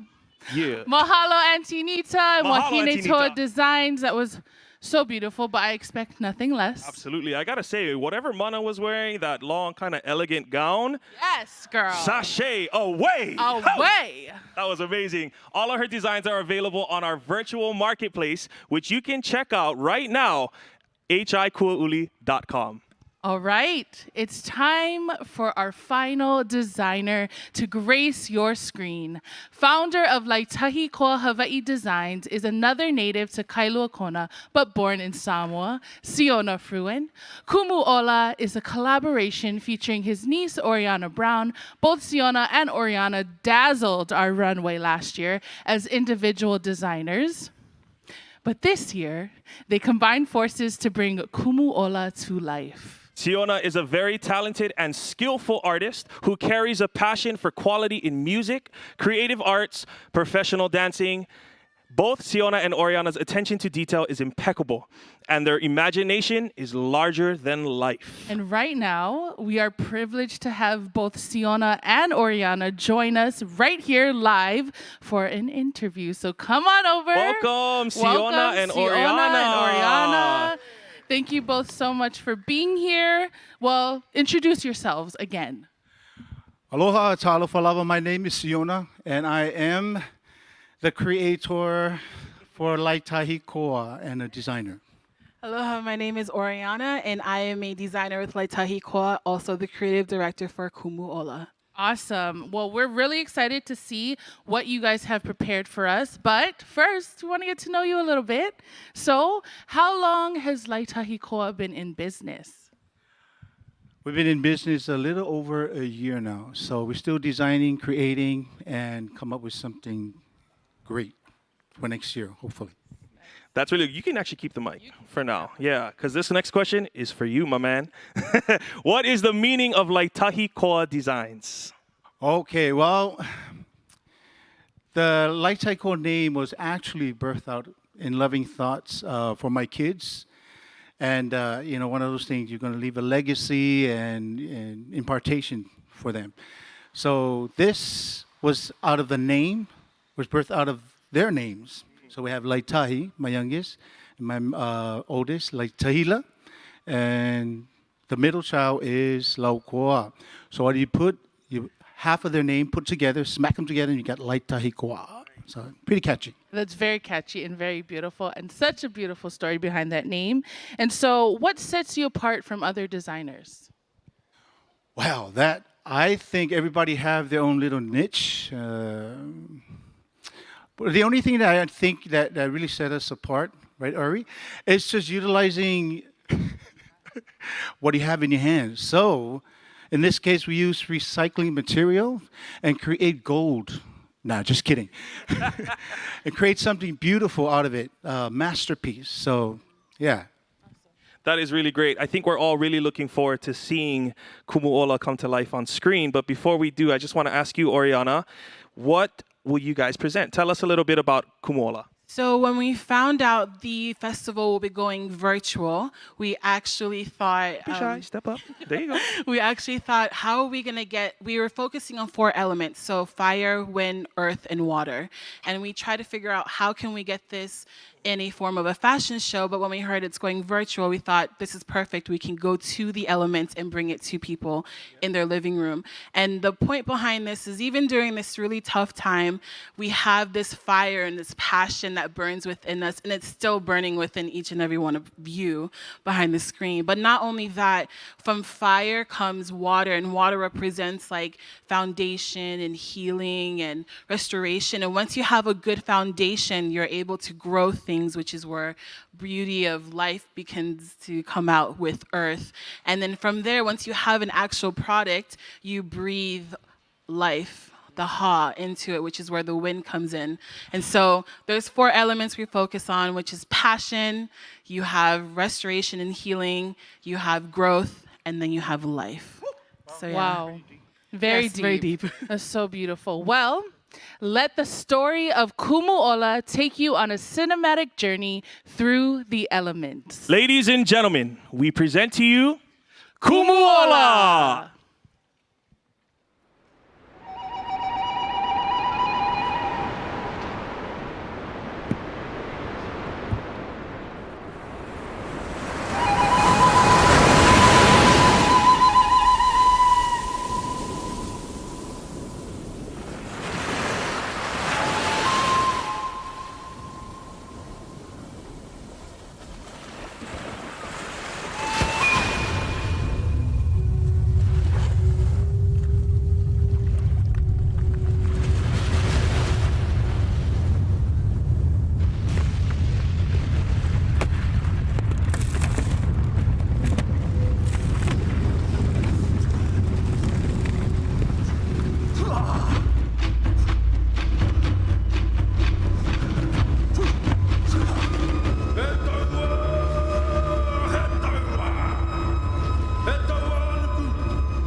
Wow.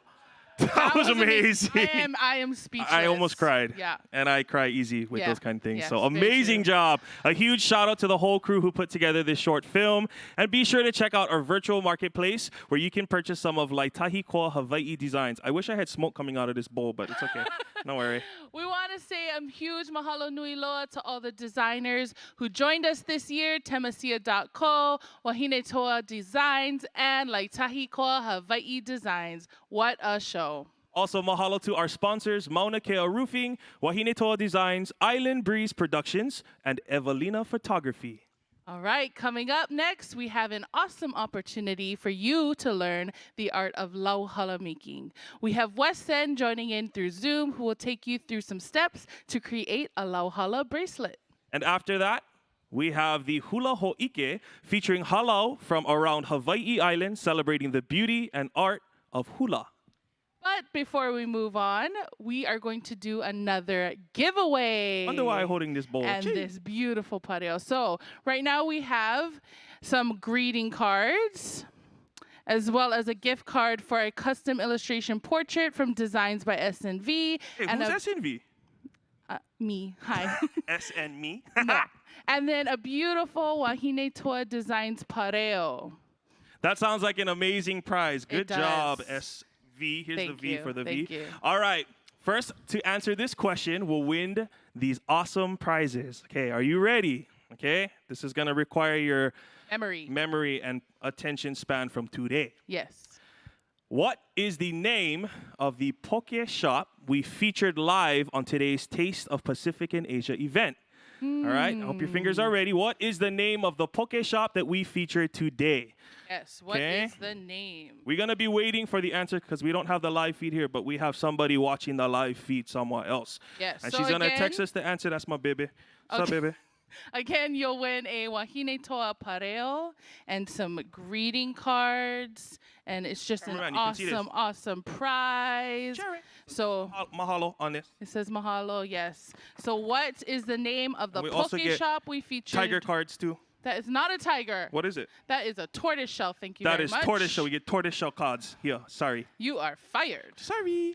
All right, we're still waiting for the winner. What is the name We're of looking the poke shop? at YouTube and Facebook for the first person. We got a winner. Wow, she finally won. She's been trying hard, this girl. Okay, Yes. you ready? Mikala Fernandez. Congratulations, Mikala Fernandez. Congratulations, Mikala. For those of you, the answer was Pawhana Poke. You gotta say it at the same time as me. Yes, we do. Okay, whatever. Emphasis. All right. Looks like we got that winner. So please DM us or email info@hikuauli.com to claim your prize, Mikala, or just text us.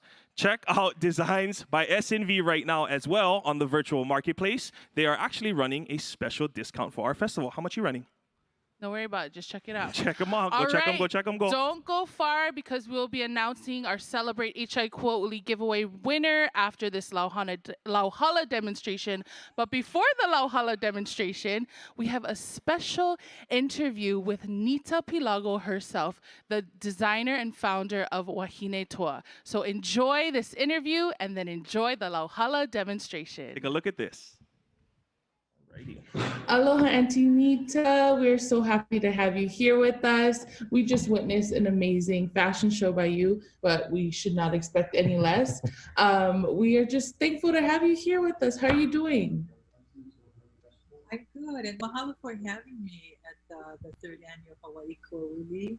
Victoria and Noni, nice to meet you. Of course. Nice to meet you. Well, we just have a few questions we wanted to ask you and just hear more about your line and who you are. We'll just start with that. So first of all, let everyone know, what is the meaning behind Wahine Toa? Well, Wahine Toa started off as honoring women. You know, as we all know, the strength of women, we can birth children, we nurture, we take our family, especially our keiki and kupumu. And we also, take care of our community, try to make a place safe and happy for our families and everybody in our community. And on a fashion sense, Wahine Toa means, for me, that I like to design my clothing for all shapes and sizes and ages, so everybody can be inclusive.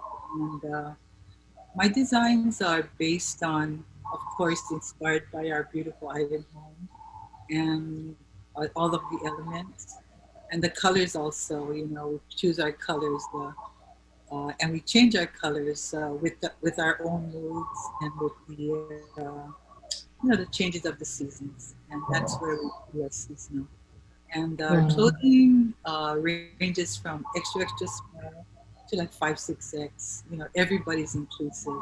And but that's basically what I really want, and empowering women. And when they wear my clothing, I want them to feel good. I want everyone to feel good and feel happy.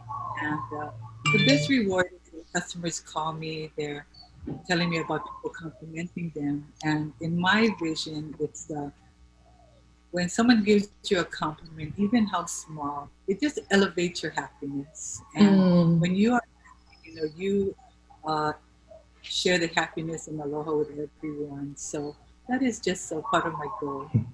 Oh, that is so great. And it's so empowering to people of all ages, of all sizes, of all walks of life, that you get to do that for them. So thank you for everything that you do in the fashion industry to make your mark. So that's really special. Well, also, we would love to know as well, this time has been crazy with the pandemic that's happening. How has the pandemic affected your business, and how have you had to adjust to these restrictions that are happening? Oh, wow, this pandemic put the whole world in a tailspin, everybody's affected. And for us, right when we started, I quickly asked my son to build a web page because I didn't have one. And with that, we had a venue to sell our clothing online. And prior to that, we had Island Breeze, helping us at their office selling our clothing. And then we have my niece in Las Vegas, the Silver Shop, that sell our clothing on FaceTime Live.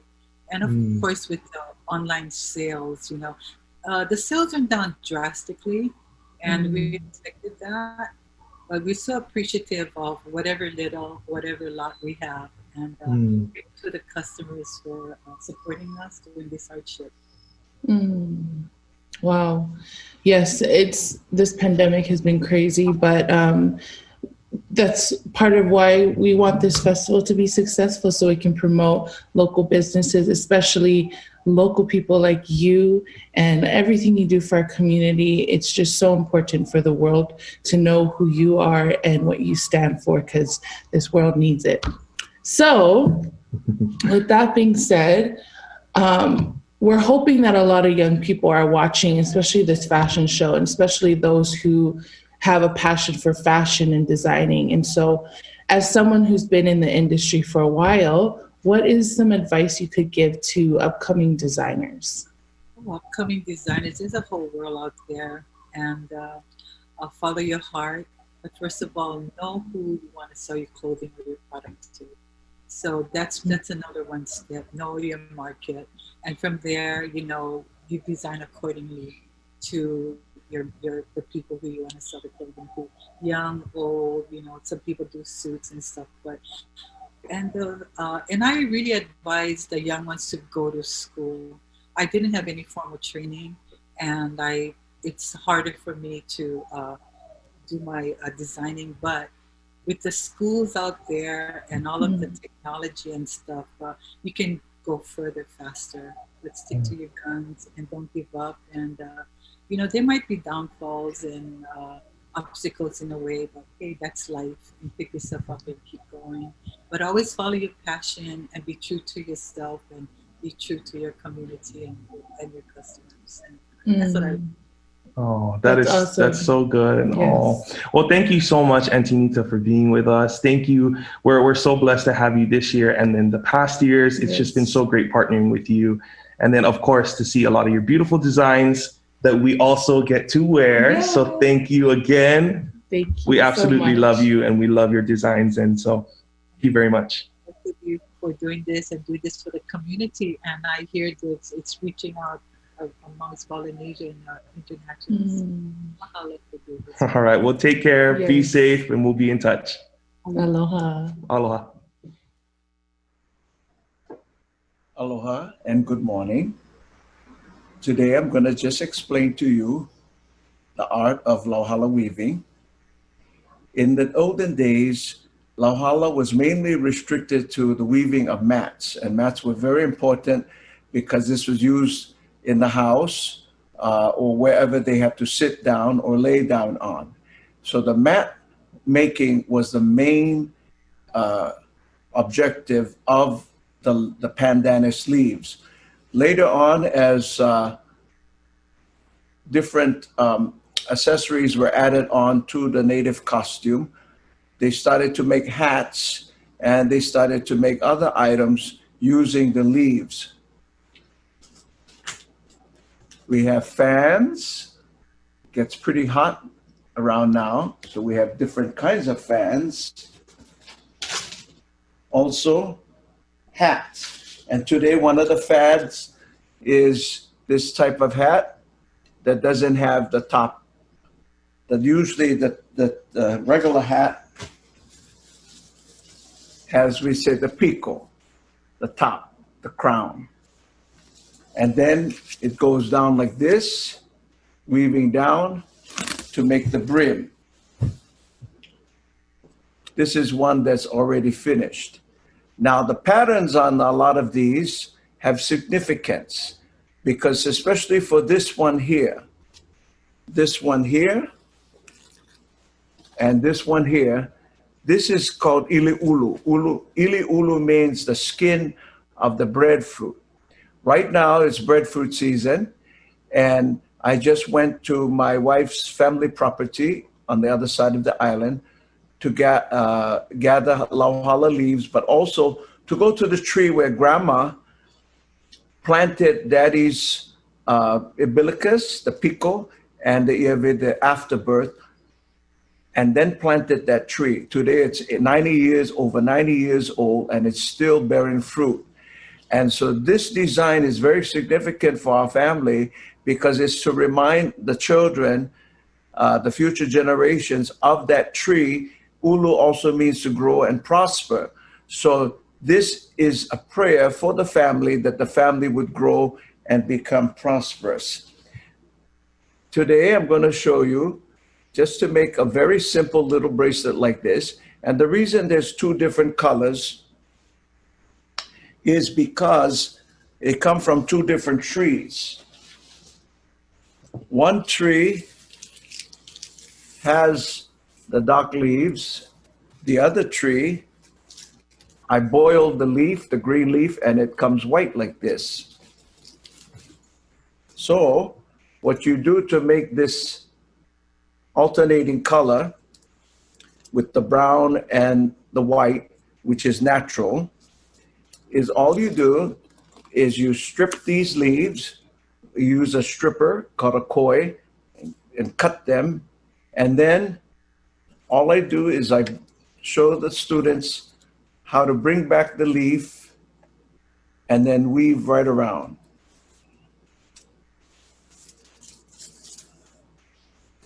And by alternating this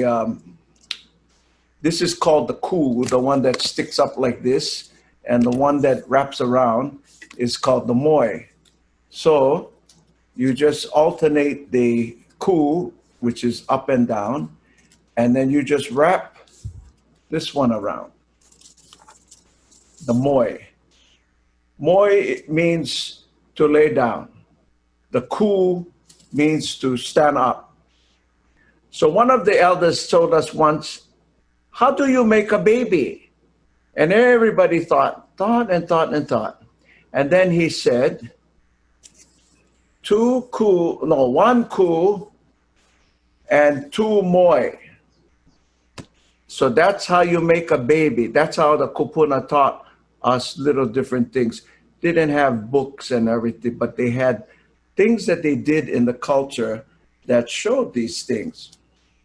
So you just alternate the ku, and then you wrap around with the moi, and the moi is the ula ula. Ula ula means it's dark brown or red, And then keokeo is this white strip. And you just go around, alternate these, up, down, and wrap around.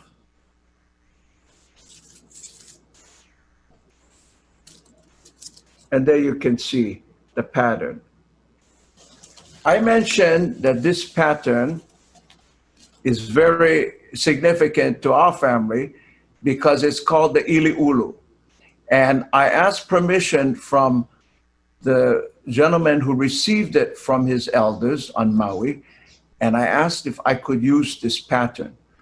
Normally, you don't go and take things from other people without asking permission. Copycat. I mentioned that this pattern, ulu is the breadfruit, but it also refers to the word, it's the same word actually for prosper, to flourish, to grow. And this is important, not only as a prayer for our families to prosper, to grow and flourish, especially in difficult times as these, with the pandemic and everything, but also because the Lord is the one that causes you to flourish. It says in the Word of God, He gives you the power to create wealth. And so this pattern is to remind us that our trust and strength should be in the Lord. He is the one that will cause us to prosper and to flourish and to grow as we put our trust in Him. So whenever you see the breadfruit or you see this design, let it remind you of the goodness of the Lord. So I hope you enjoyed your time today and you come back and learn when we have our festival. Mahalo. Well, thank you, Wes, for that Lauhala demonstration. If you end up making a bracelet, make sure to post it. Post it and show us and tag us Hawai'i Kuauli so we can see some of your designs. Yes. Well, right now, we're very excited because we will be announcing the Celebrate Hawai'i Kuauli contest winner. Yes, that's going to be exciting. So we have all your names here. All of them. Put them in a basket. Everyone who entered. So it's going to be Phil. Okay? Yes. And what are you going to be winning? You will be winning. Yes. So what you're going to be winning is you're going to be winning a 2-night stay at the Marriott Courtyard Kona Beach Hotel. Yes. And then you will also get a festival pareo and a festival t-shirt. Okay, yes. That is you what you will be getting. All right. Well, we're not going to wait any longer. Noni, you have the honors. I get to pick them. You get to pick them. Okay, you guys ready? Okay. Listen up. If you're not watching and you are participating in this contest, I'm going to take your prize. Just kidding. Here we go. I'm going to close my eyes because I saw a couple names in there and I was like, let me get these names. Okay, you ready? All right, here we go. Who is our winner? Okay, our winner is Heidi. Heidi Lee Hart. Heidi Lee Hart. Wow, Heidi, congratulations. Heidi. Somebody from our team will be in touch with you shortly, okay? All right. Well, Noni, there were so many awesome entries. I agree. So you think we can do one more? You know what? I think we can do I one think more. we can do one more Absolutely. too. Okay, you're ready. You pick them this time. Okay, I'll get to pick. Okay, so this is the second place winner, okay? You'll second get place winner, you are going to get a Wahine Toa Pareo and then a $30 gift card to Kona Grill House. Okay? Yeah. All right, here we go. Here we go. Second place. Oh, we're feeling so generous today, huh? So generous. Oh, so generous. Okay, so this is a handle, someone's Instagram handle. Oh, gotta be Instagram. Okay, so this is Missy_53. Missy_53. Congratulations. Congratulations. Again, we'll be in touch with you to get your prize to you, but you won a $30 gift card to Kona Grill House and a Wahine Toa Pareo. And thank you to everyone who participated in this giveaway. Your submissions were awesome. So awesome. So beautiful. Good job. Yes, that was so much fun. I love seeing all the different Pacific and Asian cultures being represented. Me too. I agree. Now, we got to show pride for who we are. So good job, everybody. Yes. Well, I am very excited for this next event, the Hula Hō'ike. Yes, I can't wait to see what the Hālau have prepared for us. We're going to send you all over to your Hula Hō'ike host, Kumu Ka'ea. Kumu Ka'ea and her sister Lily are the Kumu for Hālau Ka'ea i Kahelelani. And we want to say a huge mahalo to them for sponsoring this event. Over to you, Kumu Ka'ea. Aloha nui kako and welcome to this year's Hawai'i Kuauli Hō'ike. Now, many of you know, usually it's a hula competition for our keiki right here on Hawaii Island. But today we are so blessed that we have a few Hālau and Kumu Hula that will be sharing just a little bit about their presentations. And today we are blessed that you are joining us. So welcome, welcome, welcome. Now I am going to say, if you're watching this feed today and you're not inside feels like, I want to be a part of it next year. 2021 is your year. And all of the information on how you can be a part of our Hawai'i Kuauli Kiki Hula competition is at hikuauli.com. A big aloha to all of our members around the globe at Hālau Kawehileimamoikawēkiu as we begin this year's 2020 Hō'ike. We start with Kumu Kalani Patu. You see, she was born and raised right here on Hawaii Island, and hula takes her back 3 generations. Her roots trace back to her late Aunt Rose Kuamo'o, who was a noted and accomplished kumu hula in the late 1930s with a master's degree in music, and she was a choir director for Hale Church back in the 1950s and 60s. Kumu Kalani was born into her hula lineage as her mother was, and Kumu Hula Teresa Moke and Aunt Kumu Hula Sandra Lee of Hualani's Hale Hula Studio. You know, she began grooming her from the age of 4, like many of us in the hula families from a very young age. Her hula roots extended her childhood experience to her aunts and late kumu hula Lehua. Oahu featured in the first edition of Na Kumu Hula. Many of her ohana were showcased there. Her public performance began at the age of 4 and has been a wonderful journey of sharing her aloha through her particular life, and the art of hula. Kumu Kalani is here today, sharing her Hālau with us. Kamakani o Moku Āina Hale Hula. Āina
Aloha nui kākou and welcome to the Hawai'i Kuauli Virtual Festival 2020.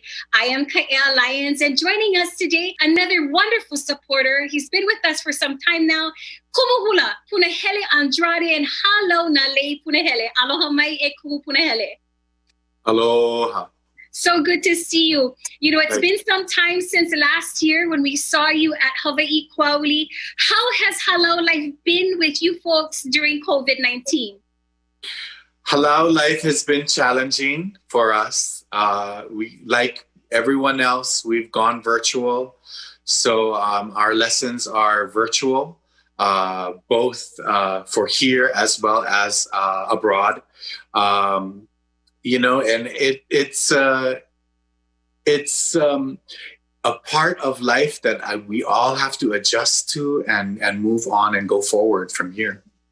You know, Kumu Punahele, you come from a time where the generation in which you were taught this technology didn't exist, and here you are today in 2020. Using the technology that you have to continue your Hālau. What kind of lessons do you think you and your students have learned through this pandemic? Well, the greatest lesson is aho nui for sure. To be patient is a virtue beyond what we can do today, you know, and we all must have that patience.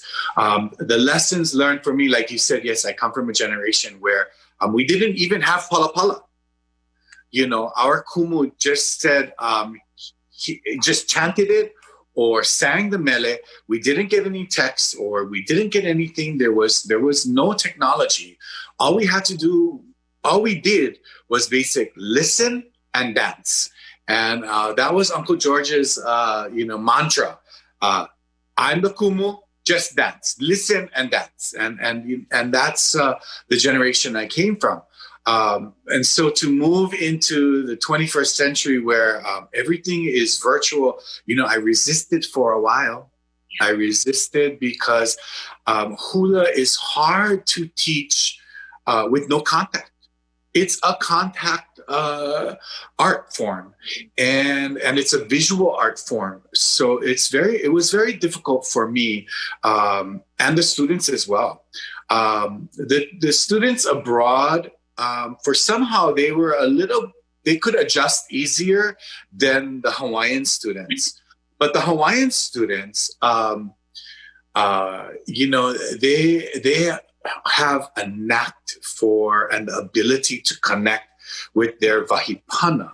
So it's easy for them to visualize through the Zoom, whereas it's harder for the other students. You know, during this time, we had the opportunity to share some time. You had the opportunity to share your inspiration for this year's presentation. Although it is hoike and it is sharing, tell us a little bit about the inspiration. My inspiration, when we were allowed to open up in May for the 2-month period, I quickly started a summer program for the girls. And I kind of took a survey and found out or realized that many of them have not been to different vahipana. So I picked vahipana and its connection to Kona, Waipio, the vahipana that I selected, and its connection to Kona and Umi'aliloa, and how he took the farming and the capital of Waipio and moved it to Kona. And so that in itself was a lesson for the girls. Many of them had not been down into Waipio. So prior to the film shoot, actually, we had a huaka'i to Waipio. We spent the day in Waipio, and the girls immersed themselves in the hula that they learned about Waipio. How exciting. Kumu Hula Punahele Andrade joins us again every year. Kumu Punahele, you've been such a great supporter of Hawai'i Kuauli. We want to thank you for joining us this year again. Hawai'i Kuauli Virtual Festival 2020. My name is Kaea Lyons. Kumu Hula Punahele Andrade. Aloha. Aloha. It's been my pleasure, and it's been my pleasure to support you. All my love. Aloha. Ku kapuno lai kamoana Ele ke e hukai uhi ka Āina O la pakauila no i ka hiki Uina nā kolo Ua ka pihe Lau ka naka o ka hula e La ka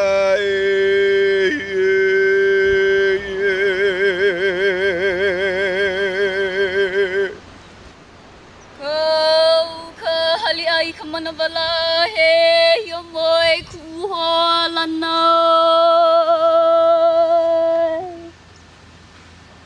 Kau ka hali ai ka manawala he yo moi kuhala na O oi o halau lani o ka lei mehe manu ki kani nei ke kua hiwi ke kua lono Kumahale hua kumoho kie la iluna Iuka hoi au me oi I laka I Punahele I hoa kana no ia ke kua hiwi ke kua lono E hoi mai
He aloha ka wahine pita pali, uli ana I ta ua ule.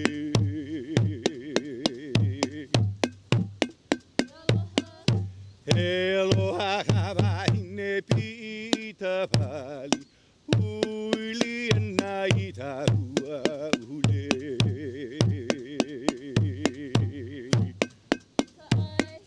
I tai mo ai ta laula Ho'ola mai o ka velo velo. I kai mo ai ta laula Ho'ola mai o ta velo velo. Ua pe e pakaya ulu o ai me ua ola I tu tai te ola e waha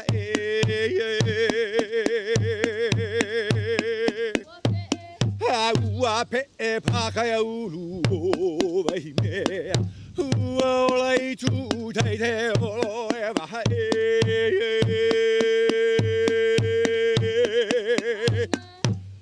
Haina kainoa no tulani no kamehameha no lainoa.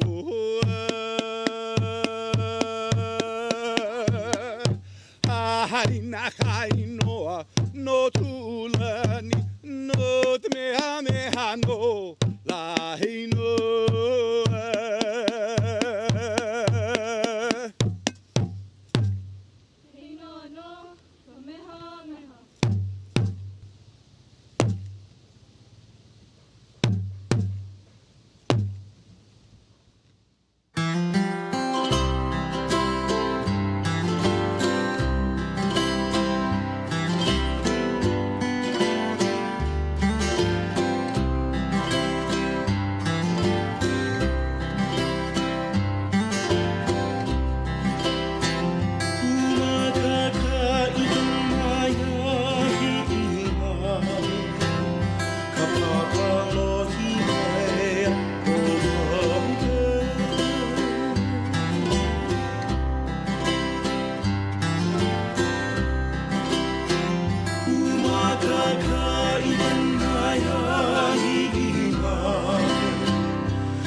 Anoai ke aloha kākou, and welcome to our hometown of beautiful Kohala.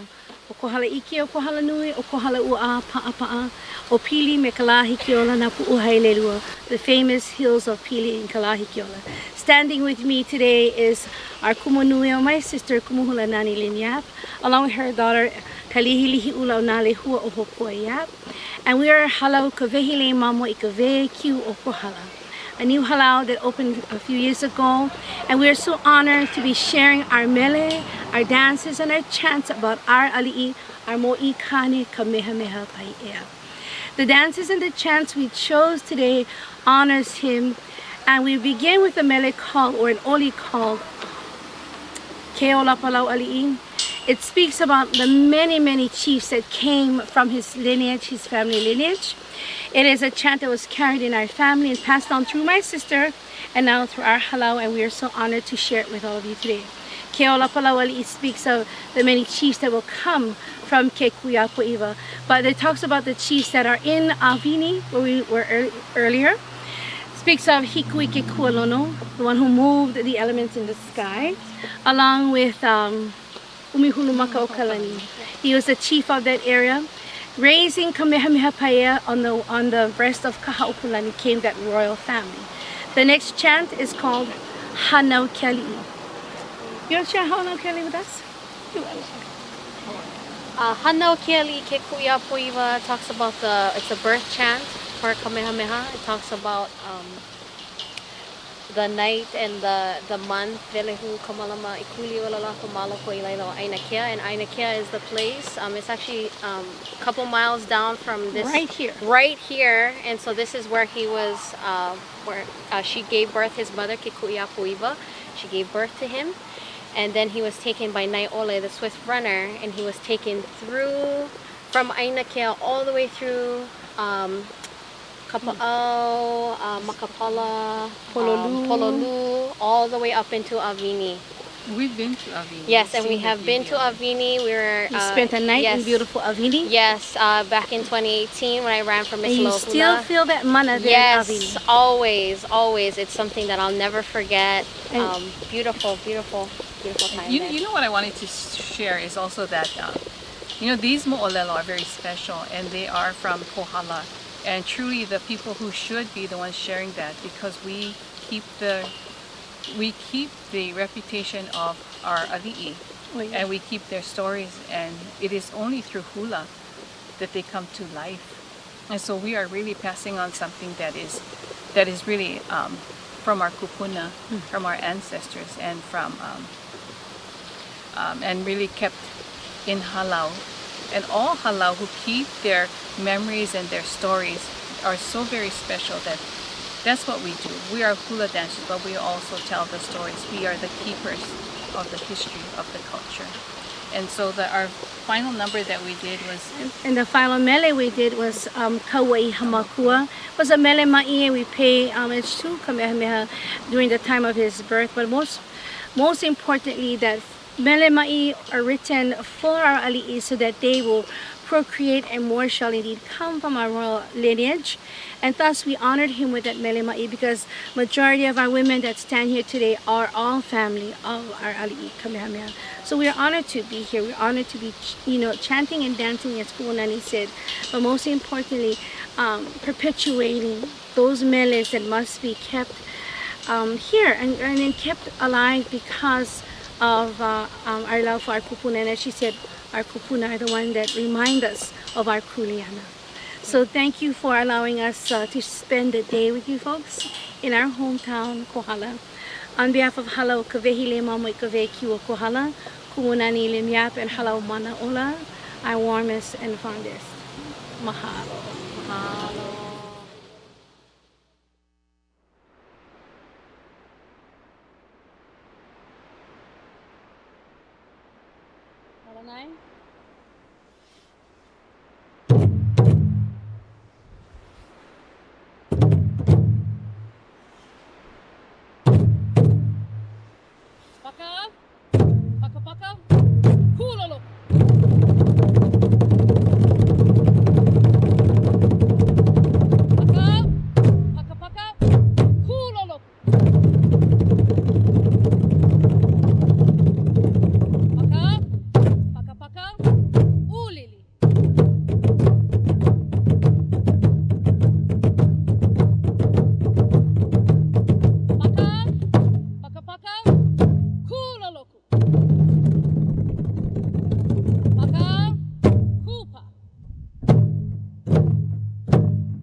Ai hole vai mea I ka ihi a Kamakani.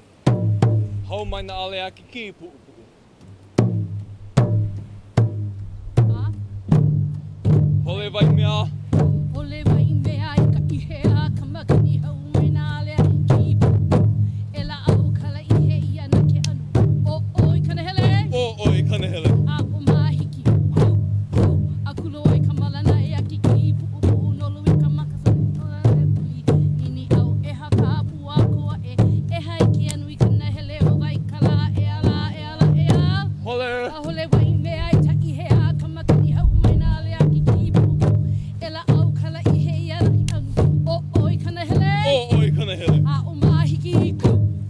A kulo oi kamalana e a ki pu'upu'u. Nolu I ka maka I ka oha vai uli. Nini au e haka pua koa e haiki anu I kanahele o vai kala e ala e ala e ala. Hemele no Kamehameha. Ke ola pala uali ilo ama loko hikui ke kualo no. Ke ola pala uali ilo ama loko hikui ke kualono o ke kiki au I lele au ua ia no I lele ake e na kolo ia maloko ke ake I o ia no maloko malo ke kapu ua ikea Hanau ke ali Hanau ke ali ke kuia poi vai na kolo kalani vele hukalala mai kuilala pamalo kuilailo aina kea koko ke malo kuilaila hanau kalani nui meha meha kahoi lo ke kapu ke buli kuliko ke kapu ina ha malo ko mai o aina kea ye bebe ali lala pamalo ko ke kuia poi va o kamano nui kapulala kea o ke ali o kapali nui ki e o manula ye kana bini e ia ia kalani nui mea me hunene la kaki bravo kapali e kune e ulina mano paea ka ulana na vini I ho na me ke hialaka kao o paeali e oe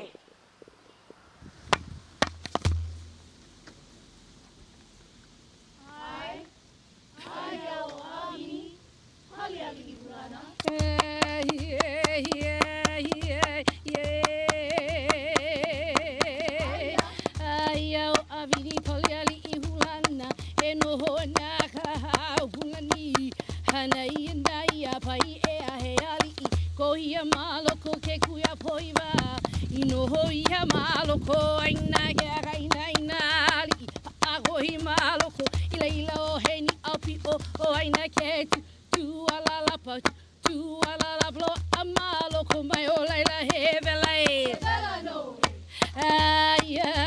ai usawi kapali hulana no ko e pali ali ina kolokal e kukini kini ali ina chuite tuolo o vela kala ni ina koloka honua ke ahia ali ikaulin o e kahe ana ya ke ahia laka ila umi hulu makao kala ni e no ho ana no ho ia mawali I hana I ndai hapai e ahia ina kolokala ni ia uina kaleo ikua o kapo hako elelela o aina ke viali I koko hiai o abini kapi komoku e o ke ahi ala ka e hiei a hau pula ni kau mauma e o heni api o ali e o ke kuia puiva ho tutui ala la pa ho tutui ala la pa Hebela no Hey, yeah, yeah, yeah. Hey, yeah, yeah. Hello, kamehameha paia.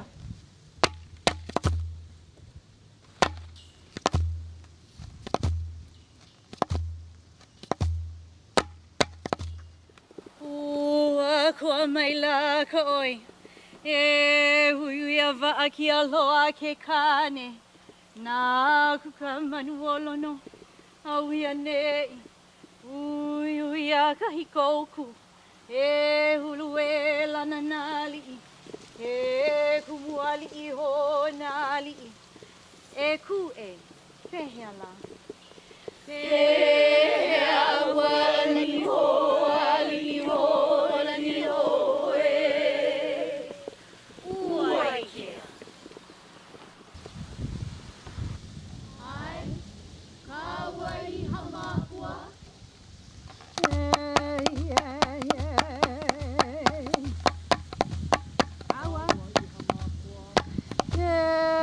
Hawai'i hamakua e kai o pai ulala mahiti lunala haule ilalola mahiti lunala haule ilalola tu o e tau ua e tu ite au hea ya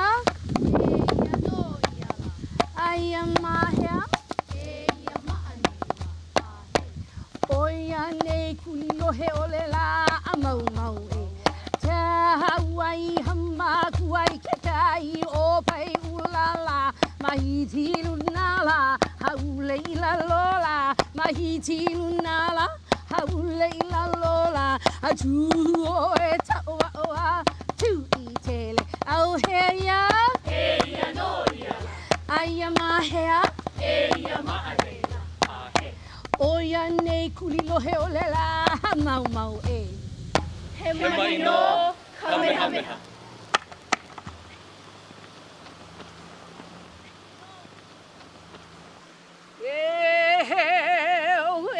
Kamehameha nui, kamehameha pai e aloha e Āina e Kohala, aloha e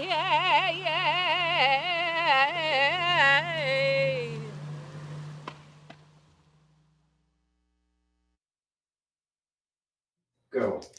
Mahalo nui again for joining us, and a special aloha and mahalo to Kumu Hula Paukalani Patu, mahalo to Punahele Andrade, and a special aloha to Kumu Kapualikole Huanani. All Kumu Hula really went out of their way to share these special stories with each and every one of you, to all of us. Now, the intention of this Keiki Hula competition of Hawai'i Kuauli is to really bring out the children that we have here on Hawaii Island, open to all of Hawaii, actually. However, there are schools right here in Hawaii Island, our public schools, our private schools, where maybe there is a group of children, students. We want to invite you to come and participate as long as you have a kumu. We have a community groups that also share hula. We want to invite you as well. This is not limited to just Hālau hula. Please consider joining us next year for Hawai'i Kuauli Keiki Hula Competition 2021. On behalf of my sister and I, Kahelelani, and Halo Ka'e Kahelelani, mahalo for joining us for Hō'ike. Coming up next, an amazing video. I want you guys to pay close attention, okay? Because there's a special something coming up, but you gotta watch closely. And then a special performance coming up with a fire knife. Just a little tease of what's coming up for 2021. My name is Ka'ea. Mahalo for joining us. Aloha.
All right. Wow. What a beautiful hula ho'ike, beautiful expression of hula. I love hula. It is my favorite part of my Hawaiian heritage. Well, up next we have a beautiful video of our awesome InnoVision studio. We want to give them a huge thank you for just everything they've done for us. All these live stream videos is InnoVision Studio. So a huge shout out to them, and take a look at this video.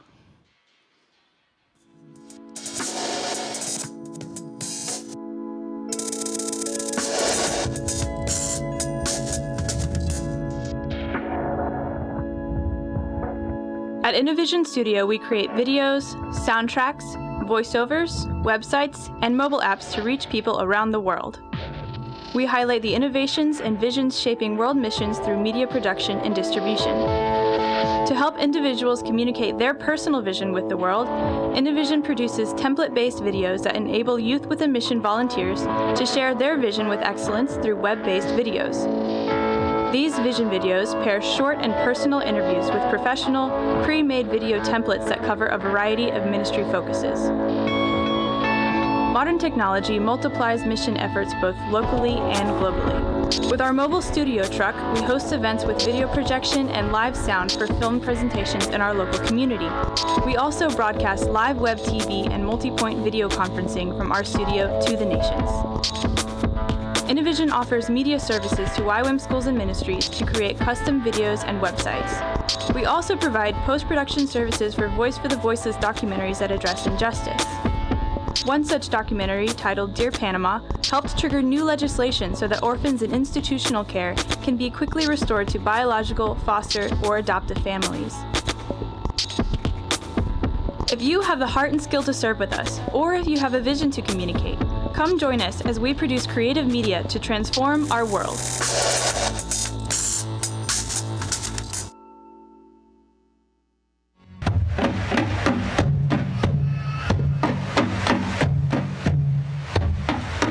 You're talking about a foreigner imposing a set of rituals. And he was the one who started the first human sacrifice. It was during one of those battles that Henry of Pukahaia lost his entire family. So there's that sting, and then there is the side that you see the redemptive. Courage. Hawaiians call it na'au. Na'au means your guts. I mean, that is the legacy of the Hawaiian people. Aloha is meant for the world.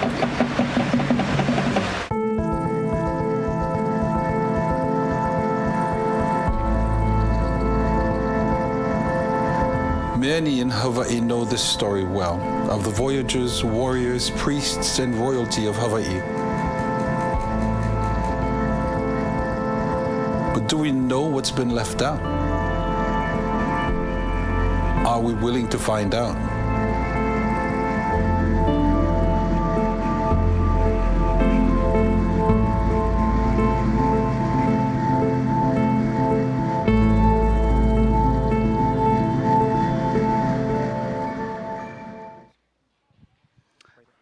All right, welcome back. Well, next year, we are privileged to have the first Kaua Ailao fire knife competition here in Kailua, Kona, the first of its kind. And we are so grateful and thankful for Siva Afi Company and Island Breeze who are sponsoring and hosting this event. I think it's time that we go ahead and do our giveaway, which is our hashtag Kaua Ailao 2021 giveaway that we had on our social media, on our Instagram. We had a lot of submissions, and I think we're ready to do our giveaway now. So we hope all of our warriors are paying attention and they're tuning in now. All right, Nani, you get to pick it. Again, thank you so much to all the awesome fire knife dancers who entered this giveaway. You guys are in for a treat. You get a very nice fire knife kit. Lots of awesome things. All right, we got our winner. All right, and the winner for the Kaua Ailao 2021 is... The anticipation is killing you, huh? I bet it is. Let's take a couple seconds to soak this in. Are you ready? Are you ready? I don't know if I'm ready. I don't know if I'm ready either. You know what? Before I announce his name, let's go ahead and tell them what they're winning. Right? Right? So they're going to get one single knife. Yes. A set of double knives. Ooh. Large blades. Yes. Pack. Yeah. And then we're also going to give away some donuts. Not eatable the ones donuts. you eat. Yeah, no, you don't eat those kind. Okay, all right, here we go. It's your Instagram handle. It's come from Instagram. Mr. Rage King. Mr. Rage King. Rage King, congratulations. We will be in touch with you and figure out how you can claim this awesome prize. Again, thank you so much to Siva Afi Company. Yeah, so the Siva Nifo Afi is a Samoan fire knife dance, for those of you who don't know, that is getting attraction all around the world. In the ancient days, the Siva Nifo Afi was a war ritual performed before the warriors went into battle. Nowadays, it is the finale of most Polynesian reviews, and it is a definite highlight that will leave any crowd speechless. And this year would have been our first fire knife competition, but due to our current situation, we had to postpone the event till next year, 2021. Again, Keenan Chung, founder of the Siva Afi Company, commits to embracing the evolution of the fire knife dance in its entirety while contributing to its future. Yes, we look forward to launching this fire knife competition together at next year's Hawai'i Kuauli and Pacific Asia Cultural Festival. Until then, here's a glimpse at how the Siva Afi Company is preparing for next year's competition. And right after that, one of our young Siva Afi warriors, Carmine, will blaze the stage. Literally. Take a look at this.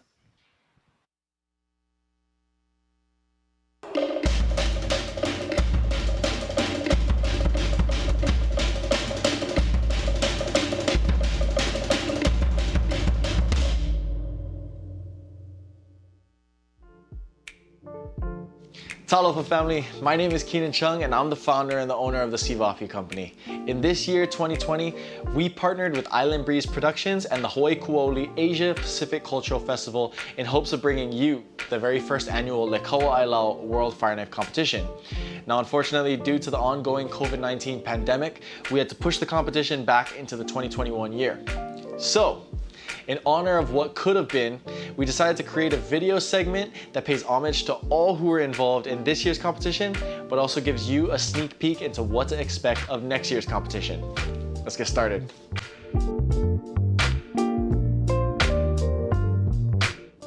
As a former competitor myself, one of the greatest questions that you always hear during the competition season is who's competing.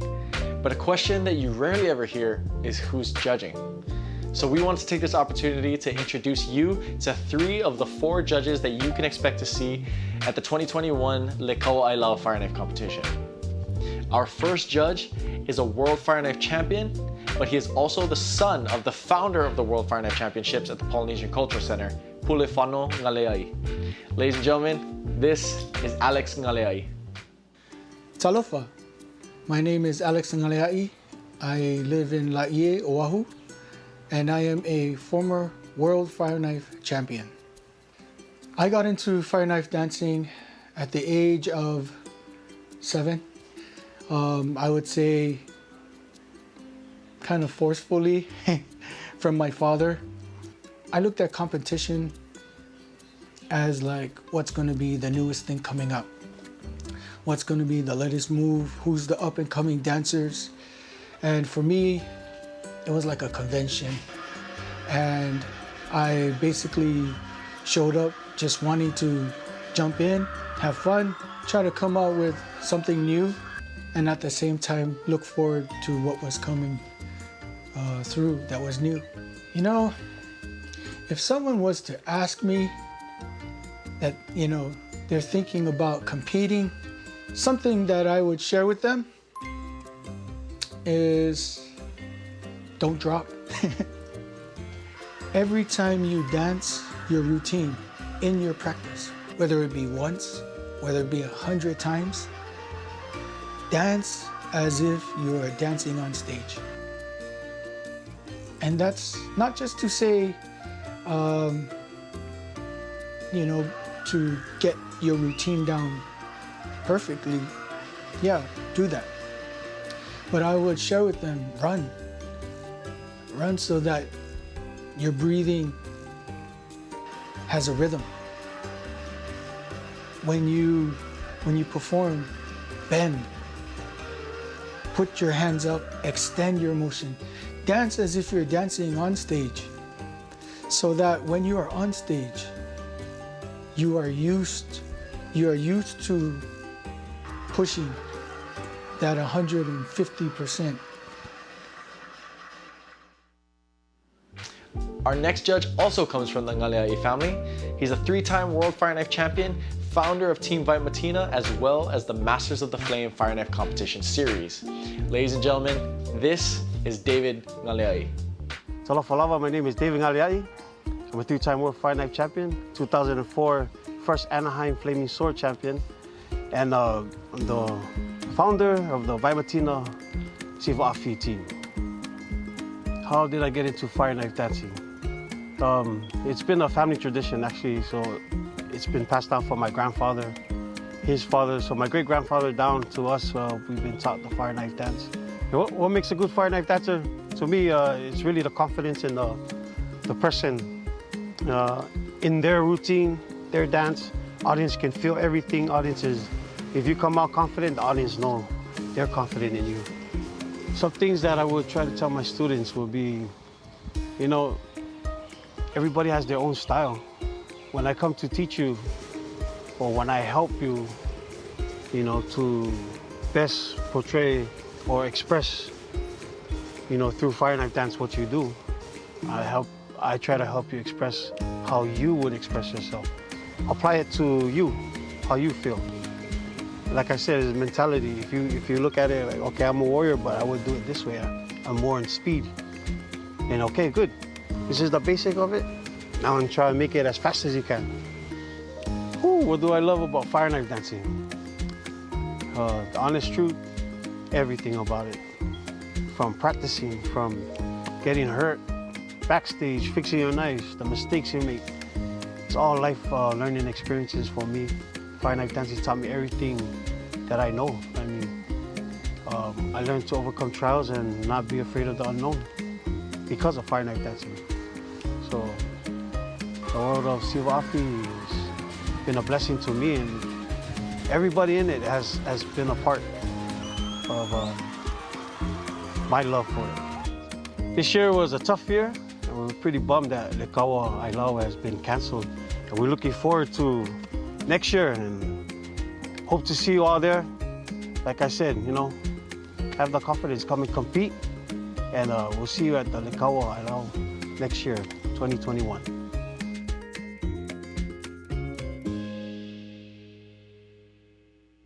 Our third judge is another well-known name here in the fire knife community. He's co-founder of Team Mongamu and is also the 5-time World Fire Knife Champion. Ladies and gentlemen, this is Mikaele Oloa. Aloha family, my name is Mikaele Oloa, currently the 5-time World Fire Knife Champion. I have actually won over 19 tournaments, and I am the co-founder of the Fire Knife Club Mongamu. All right, so how I got into fire knife dancing was actually from my parents. My parents were longtime entertainers. One day they wanted to start a group down in Orlando, Florida.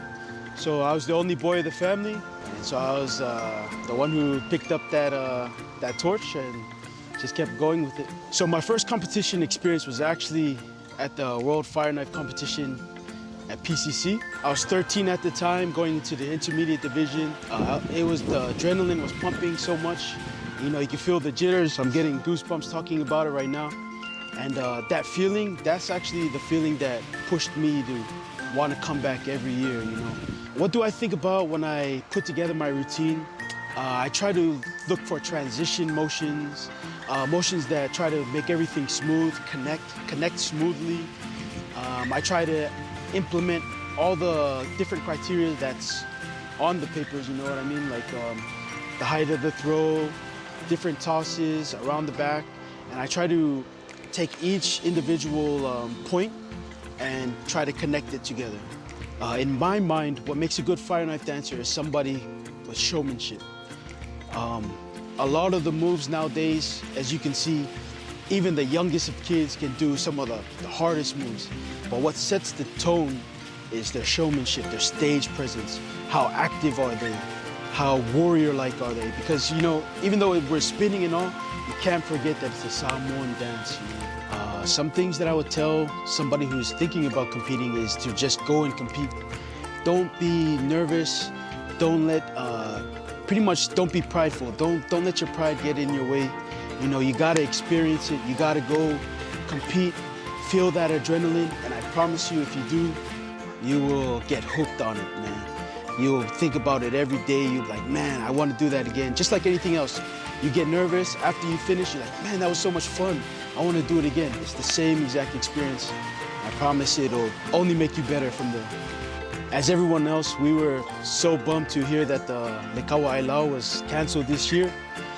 But we're so excited for the 2021 year to come around. You know, this is a brand new competition with new faces, new people. You know, you get to meet our future pretty much.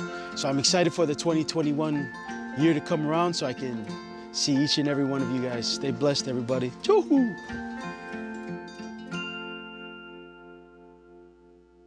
For those of you who are not necessarily familiar with Fireknife competitions, a competitor can be judged off of how fast they spin, the height of their throws, the complexity of their routine, or even how savage they are in their performance. But here at Ailao, we've introduced a number of new components to how our competitors will be judged. At this time, we'd like to go over just 3 of those with you folks.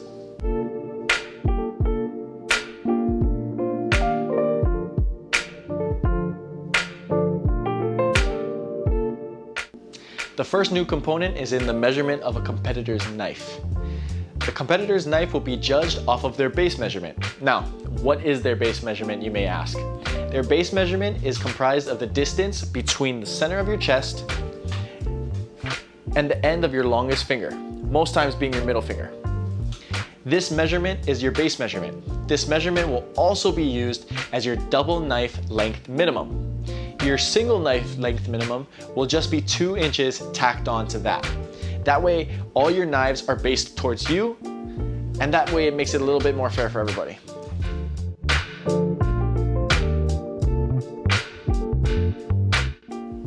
Our second component deals with the flame itself. Sometimes when you visit a Fireknife competition, you'll see the competitors burning out their knives prior to competing. Some of them do it for weight, some of them do it for look, and some of them do it just so that they'll have a small flame by the time they enter the stage. How do we rectify this? Well, we created a rule that states that once the flame goes out on any of your knives at any given point of your routine, your judgeable routine finishes. Your papers are collected and it's as if you jumped off stage. So, before you think of keeping your crazy moves for the end of the routine, make sure your flame doesn't go out.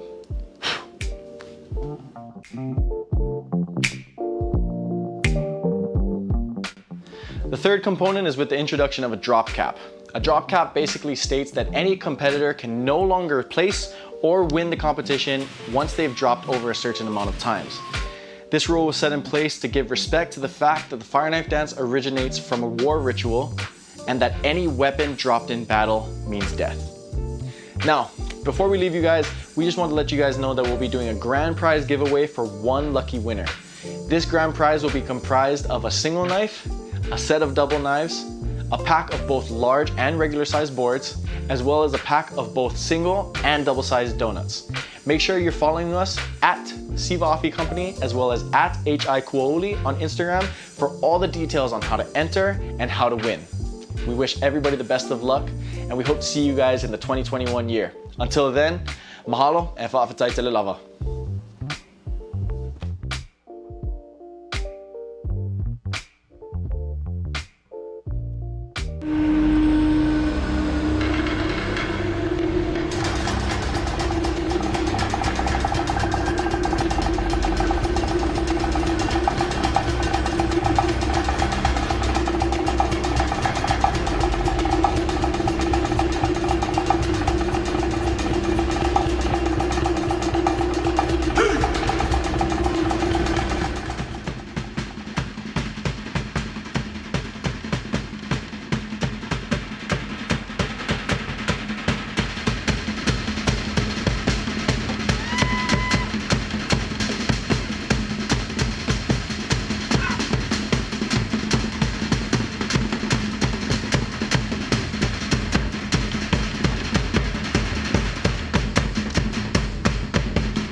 How's about a big round of applause for Carmine?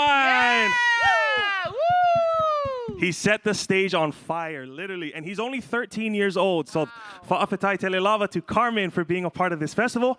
And what a great highlight reel of all of the submissions for the Lekaua Ailao 2021 giveaway. So good job to everybody. Good job. Well, I catch my breath. Good job putting the fire out up there. All right. Now, the Samoan people is the people of the land of the happy people. It is also the birthplace of some of our fiercest warriors. Tonight, or this afternoon, we are privileged to have Island Breeze Productions sharing with you the laughter and joy of the Samoan people. Give it up for Island Breeze Productions. Tamamatene Sabo, Sawia!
Nati,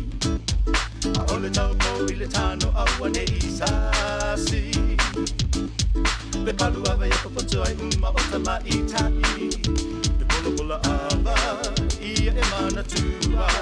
Pena tiro le tano ia te amua. Como e le latasi. Onde a mana le besina. Le ava o ipu e ipu ia te talaika.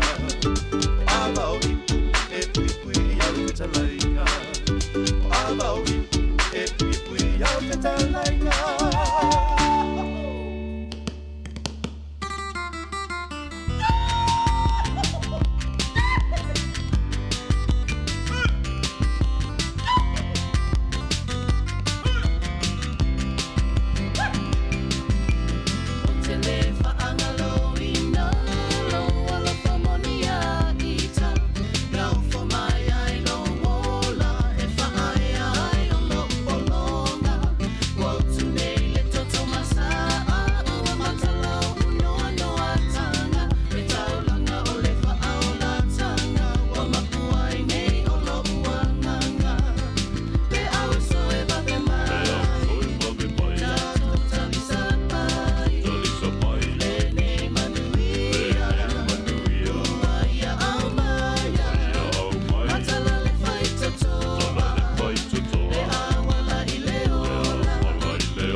Thank you, Island Breeze Productions, for that amazing performance. So much fun. I could feel the joy and happiness exuding out of your faces. So awesome. Well, that concludes our 2020 Hawai'i Kuauli Wearable Arts Fashion Show, Taste of Pacific and Asia, our hula hō'ike, and our amazing Samoan presentation. Yes, if you want to enter next year's Fireknife competition, registration will be open on our website very soon, so stay tuned. Mahalo to all of our designers, models, restaurants, chefs, Kumu Ola, and Hālau for being a part of this year's festival. And if you at home are inspired by what you've seen today and you want to be part of the action, we'd love to have you part of next year's festival. Please contact us through our website, hiikuauli.com. Now, tomorrow is our final day of the festival, which will highlight music and crafts of Hawaii. You don't want to miss it. That's right. Join us tomorrow to learn how to make a haku with makakoa inaba.